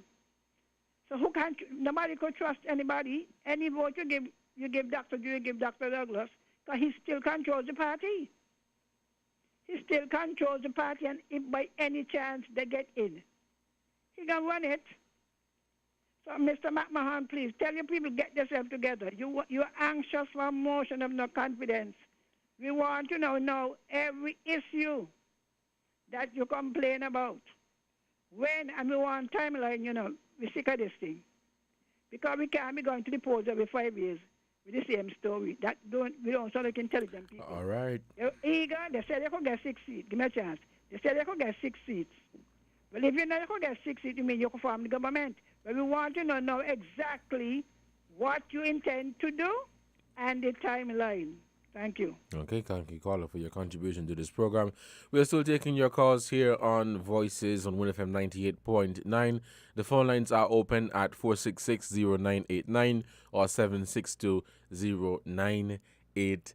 98.9. It is 2 minutes past the hour of 1, and then we're going to end the program at 1:30 this afternoon. Good afternoon to all of you who have joined us, of course, via the FM band, and those who are on our social media platforms. Remember, we have our WhatsApp number, which is 662-2204, 662-2204, where you can send your comments and your suggestions to the topic at hand through this program.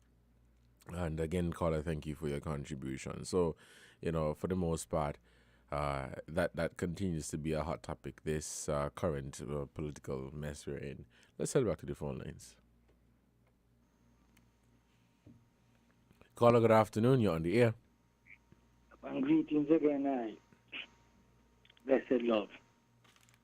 Yes, the current political crisis we're in, is because the Westminster system is a corrupt system, and you can corrupt whoever politician take the offices.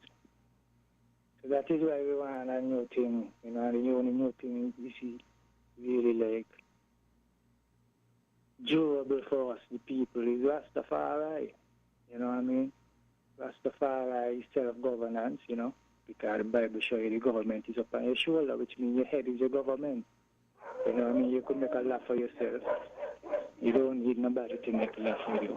You know what I mean? So that's a lot of, you are dealing with the development of mankind. Which one of these governments put forward any such program to develop mankind, more than just to get education to make me into a worker in the system. That's all the life we got. But man is more than just that. You understand? So any system where now reach to these levels, you understand, is a system where really a betray you. You know what I mean? I sell you out for nothing because the Bible says you're gods, but we don't have a system that recognizes that and educates us along these lines so we can grow up from just being, you know what I mean, users of wood and carriers of water to being to somebody,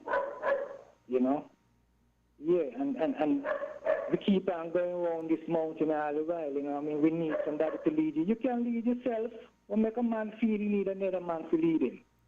You know what I mean? So this is the kind of mentality we have to change, That is why the world is in the state it is in today. Remember, our political system and our religious system, it come out of the slave plantation, but we don't know nothing other than that. All these long years we depend here, we don't know nothing other than slave plantation. You know what I mean? As Africans, so I say, we're supposed to be able to see what's going on over in Russia and how they now reflect on what's going on in Africa.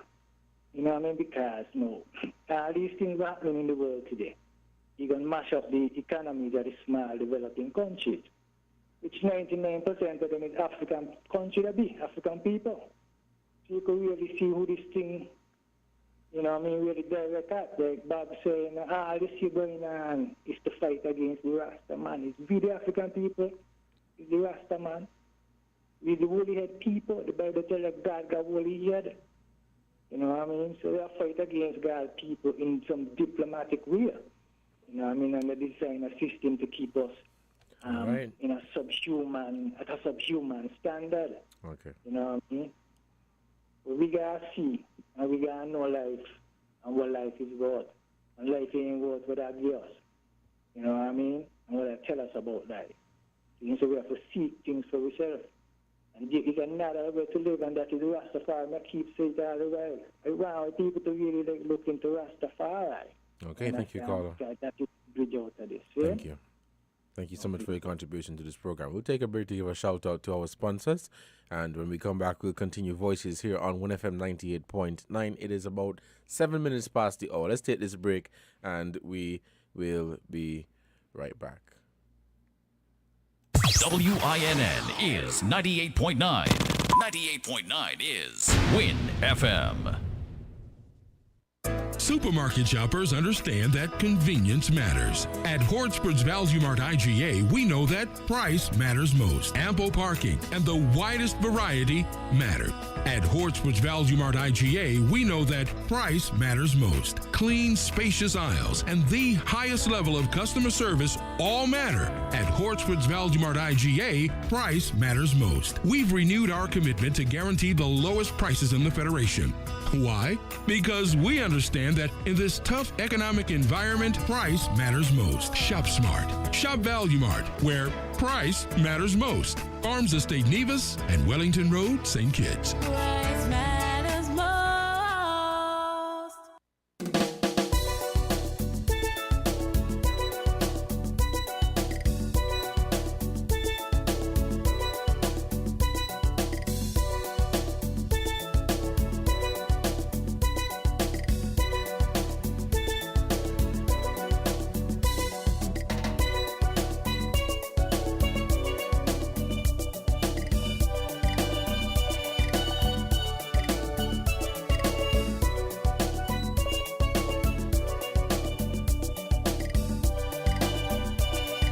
Welcome back to Voices here on WINNFM 98.9. Let's head back to the phone lines. Okay, we seem to have lost that caller, but you can call us back at 466-0989 or 762-0989. Let's hit this call.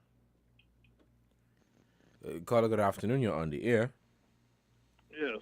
Hello, it's me again. Now, I would like to ask a question. You don't talk about poor people on WINNFM and that sort of stuff. How come WINNFM, right, don't have a social platform that you could call in free form, like WhatsApp or something like that? I know about comments and that stuff, but talking about calling in. How come WINNFM has not set up a social platform where poor people can use to call in free and save a lot of money? That would be very helpful for poor people. And there are many other which you could, like Facebook, WhatsApp, and that sort of stuff where you could call in free if you set it up. That's number one. Number two. Like I've been saying, the Bible is the only solution to all the problems in our situation, and only Christianity that is of the Bible is the true spirituality. Well, and the caller, true you made that point already. Do you have a different contribution to make to the program? When I said that to say this, continue in the same vein of the topic that you're speaking it.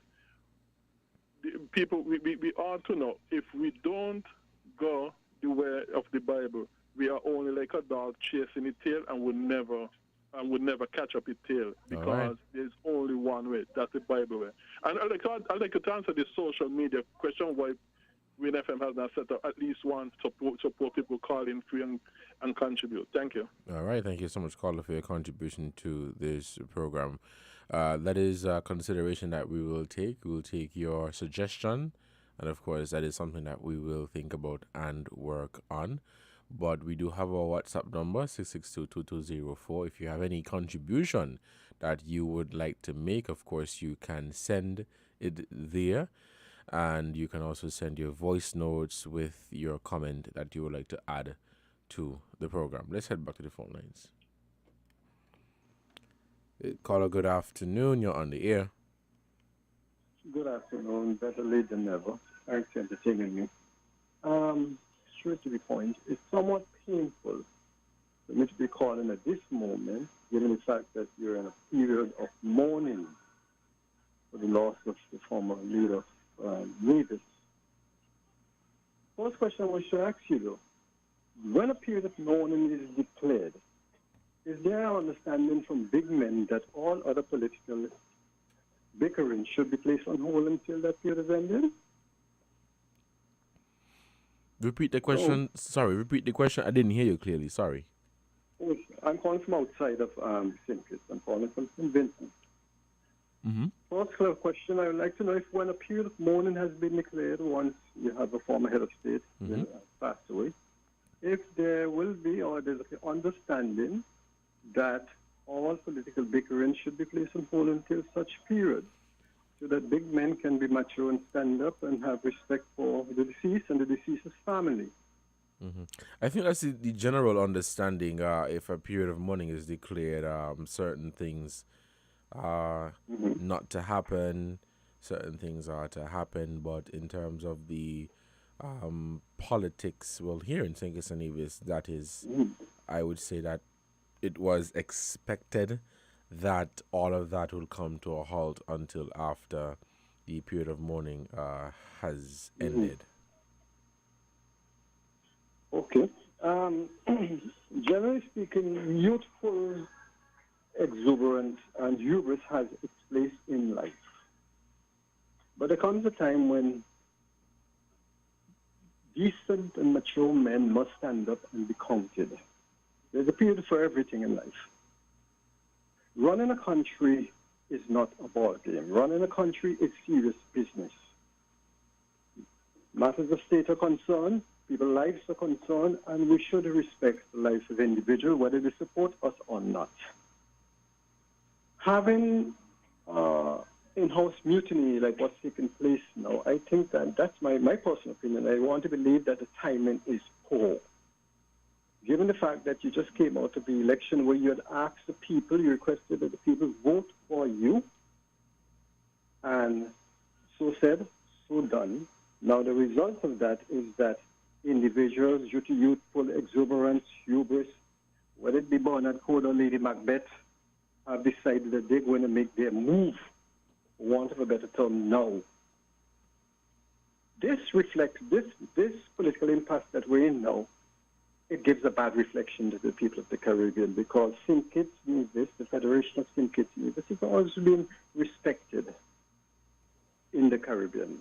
And the path that you've been on for the last 6 years, where you had successful growth with the economy, and the economy, despite all the challenges throughout the world, throughout the other islands in the Caribbean, has been thriving. To hear now that the leader is the worst thing on God's earth, it is painful. And we are big men, we are much better people than this. We are much better class of people than this, and I wish to take this opportunity to appeal to the individuals, whether they are Bernard Code or Lady Macbeth, that if they can just respect this period of mourning, until we're out of this period and the Right Honorable Vance Amory, after he has been laid to rest, we can come back to the politicking. Because at the end of the day, running a country, it entails serious decisions, it entails maturity, and it entails that big men put their political, the personal petty differences aside. Whether it's a hunger or a lust for power, you must be able to stand up and let that political difference, that personal ambition, that burning sensation inside of you, no matter who are around you, telling you that now is the time to cut his throat, cut him down, or cut her down. You have to be able to control your emotions. I wish to thank you for allowing me to be a part of your program, and be assured I will be calling back. I thank you. All right, caller, thank you so much for your contribution to this program. We're still taking your calls here on Voices on WINNFM 98.9. It is 16 minutes past the hour of 1. We'll end this program at 1:30, but we want to take some more calls at 466-0989 or 762-0989. The conversation at hand, of course, is what most people have been weighing in on the current political situation in the country. Let's head back to the phone lines. Caller, good afternoon. You are on the air. Yes, Devon. Good afternoon again. Devon, this is Journey here. I want to ask you a question, Devon. Do you read the Bible? I try to. I read it at times, yes. Okay, Devon. I'm going to say this to you and to all who are listening. And this is on the backdrop of one of your recent caller, Gregory. Devon, the Bible is a book that we all read over and over. I have come to realize that the Bible, the words written in the Bible, teaches me, from what I understand, that this Bible, the King James Version that I am reading today, is a book of blood and genocide. It even teach me that God, the God in the Bible, is a God of genocide and blood. You read the Old Testament, Devon, and there are so many contradictions in this Bible. Now, I have stated before that I am not telling no one not to read it because it is my history. Let me repeat this. I am not telling anyone not to read the Bible. The Bible is our story.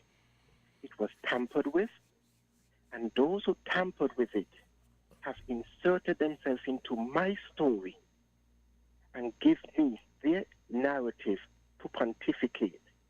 I am saying to us, Devon, let us go beyond what colonizers has given us, because make no mistake, what we have in the Bible is what the colonizers gave us. And in order for us to get over this, we have to embrace who we were before, because everything began with us. We were a striving civilization with everything that makes a people a people.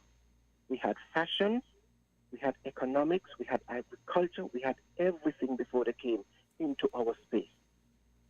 Now, awoken people like myself, awoken people tell the truth for free. If you want lies, pay your pastor. This is what they have given us, Devon. This is what they have given us, and we are pontificating in it. All right. The Bible tells us that God himself has slaughtered. And when it suits that God that they have given us, he ordered to go and slaughter. So this is a book of blood, but we need to look beyond it because we were before they came. So in other words, they have created a God and give us. And that God is the God of blood, and that is what they are doing to us today. That's why they can kill us by kneeling down on our necks. Okay. Thank you for hearing me. Thank you, Carla, for your contribution to this program. It's 19 minutes past the hour. We have a little bit of time left before we close off this program for today.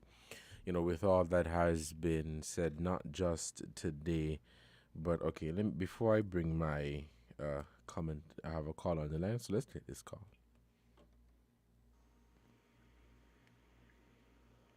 Caller, good afternoon. You're on the air. Good afternoon, Mr. Cornelius. Good afternoon. How are you doing? Man, my brother, I'm enjoying the fight.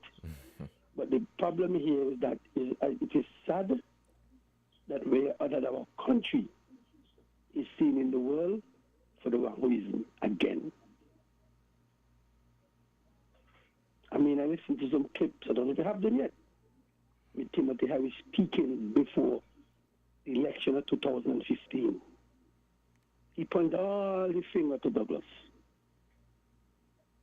I wonder what he has to say today. That's why I keep saying to reporters, keep these clips, save them. Even when Douglas said what he said then, save them, youngsters, because they're going to come back to haunt them. I wonder what Sylvie got to say. All she's saying, people stressing up themselves. The last call she called on the weekend, she said, if you want to put back in that devil. You know, it is funny, my brother, but nobody realizing the seriousness of what is going on in the country. Before, oh my God, these guys was telling you how serious the country be. In one big clip, Timothy called on the church. He called on the Evangelical Association. He called on the Bar Association. The same clips them. But who he calling on this time? Who he calling on this time? Who he calling on, my brother? We supposed to be mourning for 10 days, he said. But a lady tell me he was over in Saglers walking around. So what he doing? Sean say it. What are these guys really doing to the Federation of St. Kitts and Nevis? And as they give Timothy ultimatum, when we give them the same, we want fresh election, and within 6 months or how long, like a year, we want fresh elections. That's what the people demanding right now. Because just about they give him whatever they give him in the foolishness, well, we as the people now going to say today, we want no other option but fresh election. Because you're not going to tell me Look how Mark Brantley said with the passport that Douglas wanted to sweep it under the rug. With all the corruption and all these things where we accuse these people of, we're not going to let it go like that. We're going to stand up. Because somebody supposed to tell the nation what was going on and what went on. We want to know about the Boston High School. We want to know a lot of things. We want to know about the stem cell. We want to know all the country money was spending, who was getting what and getting where.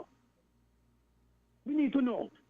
Because this thing shouldn't just go undone. Enough is enough. Because we must send a message to the next set of politicians. That is not as usual. Things must change. Our new generation must see a different style of politics. But some of them got to go jail. We have to now cross the line with these people. Because these guys have destroyed the faith in people. Destroyed the trust in people to vote. And I'm sure if you talk to a lot of young people say they're not going to vote. If you talk to a lot of big people say they're not going to vote. Because these guys have destroyed the trust. And you know, when I realized you see that, when my friend in Nevis called him the other day, the lady, Tessa, and she couldn't believe that Sean was not going to Parliament. And he not even tell us. When I hear saying that Sean went on an overseas radio station to tell the people that he's not going to Parliament. Where's the respect? Look at what happened to Vance Amway. Look at what Timothy do to Vance Amway and the nation. Timothy doesn't chat all the time, but here, the man was sick. He only found him sick when he dead. And instead he tell the pastor that must pray for Vance. Absolutely nothing. These people in Ginger and where Vance come from who been voting for him deserve that. Mr. Cornelius, should they wake up and just say Vance dead? And how you deal with it? Oh, well, 10 days of mourning and everything supposed to be normal. He got the heart to go and shake the man, wife, hand and all them stripping it when they have no respect for people. And the people who are supporting Vance for all these years. But you mustn't say nothing because you're talking politics and you're shushing out yourself because you're stupid. But when Douglas was in, look at all the people out with Vance. I mean, with Timothy Harris who was trying to get in power. My brother, I keep telling our people, pay attention. Let go the politics. Because we got a new generation of politics is coming. The Jew, the Congress, the Marshall, and all these people. Yes, vote for them, but we got to hold them accountable. We got to let them understand that it's not the politics as usual. You must respect us because they're asking for us to respect them. And the way we operate, my brother, it is sad to see that in the news the guy is saying today that Sinkis, you just say it, Sinkis, guys just tell it so, Sinkis is one that plays the Caribbean looking at for years. And this is what's going on today. And everybody think it's a joke. My brother, our country is in a serious, serious problem. My brother, let me to stop this at a charade. Be honest and open to people. My brother, you have a lovely day. All right. All right, caller, thank you so much for your contribution to this program. Just 5 minutes left before we wrap up the discussion for today. Let me say thank you so much for your calls and your contribution to Voices for today. My question from here, and it's a general question, of course, not directed at anyone in particular, but where do we go from here? That is the question. Where do we go from here? You know, in conversation with people, they take the position that, boy, we always chat in politics. We always, Sinkis and Eve is always in campaign mode. Always in campaign mode. Always.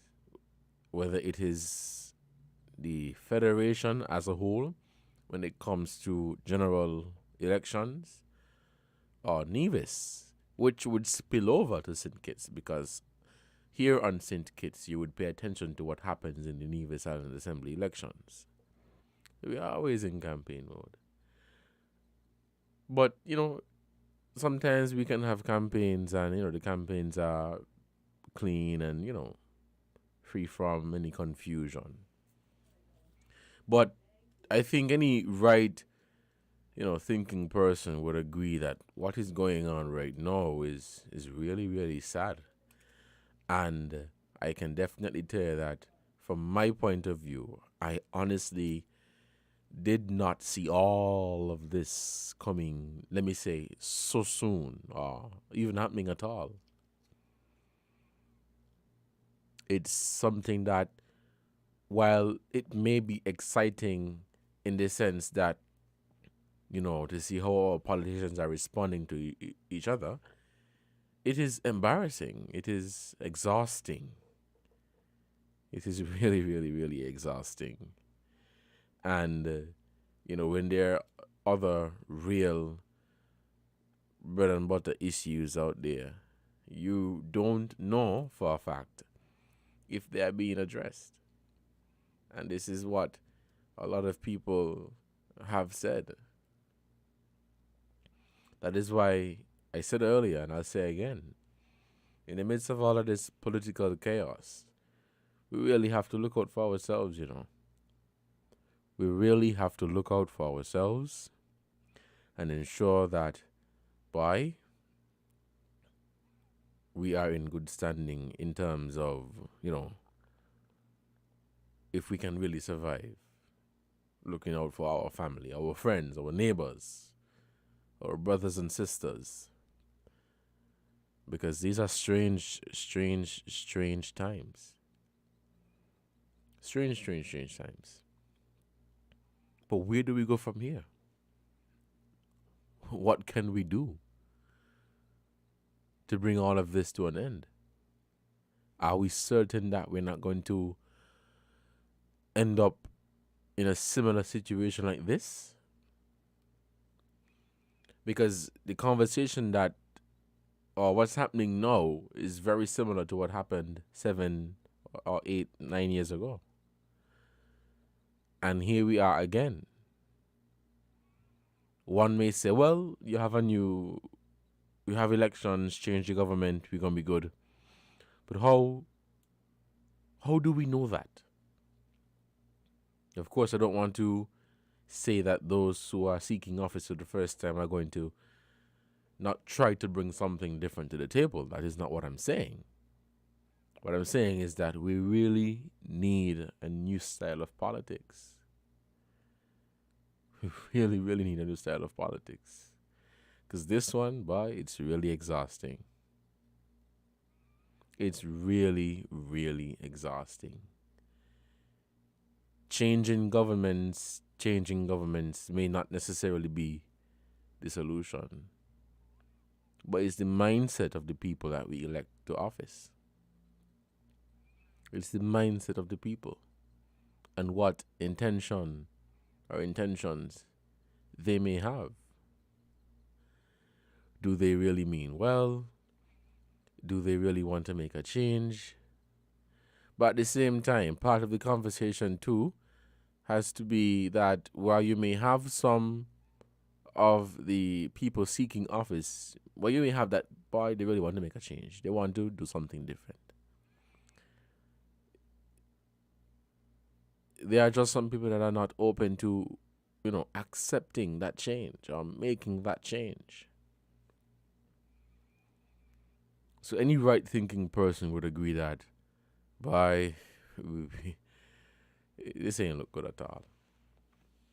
Doesn't matter which side of the fence you stand on or whether you even support anybody.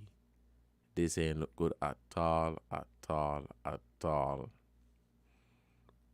We really need to take a break and chill out. It's tiring. It's really, really, really tiring. It's embarrassing too. But again, where do we go from here? What happens next? What happens next?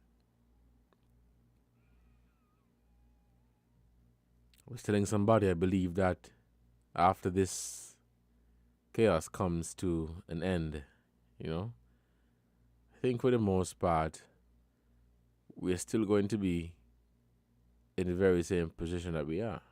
For me, I was poor yesterday, I'm poor today, and I think I'm going to be poor tomorrow. So I am not getting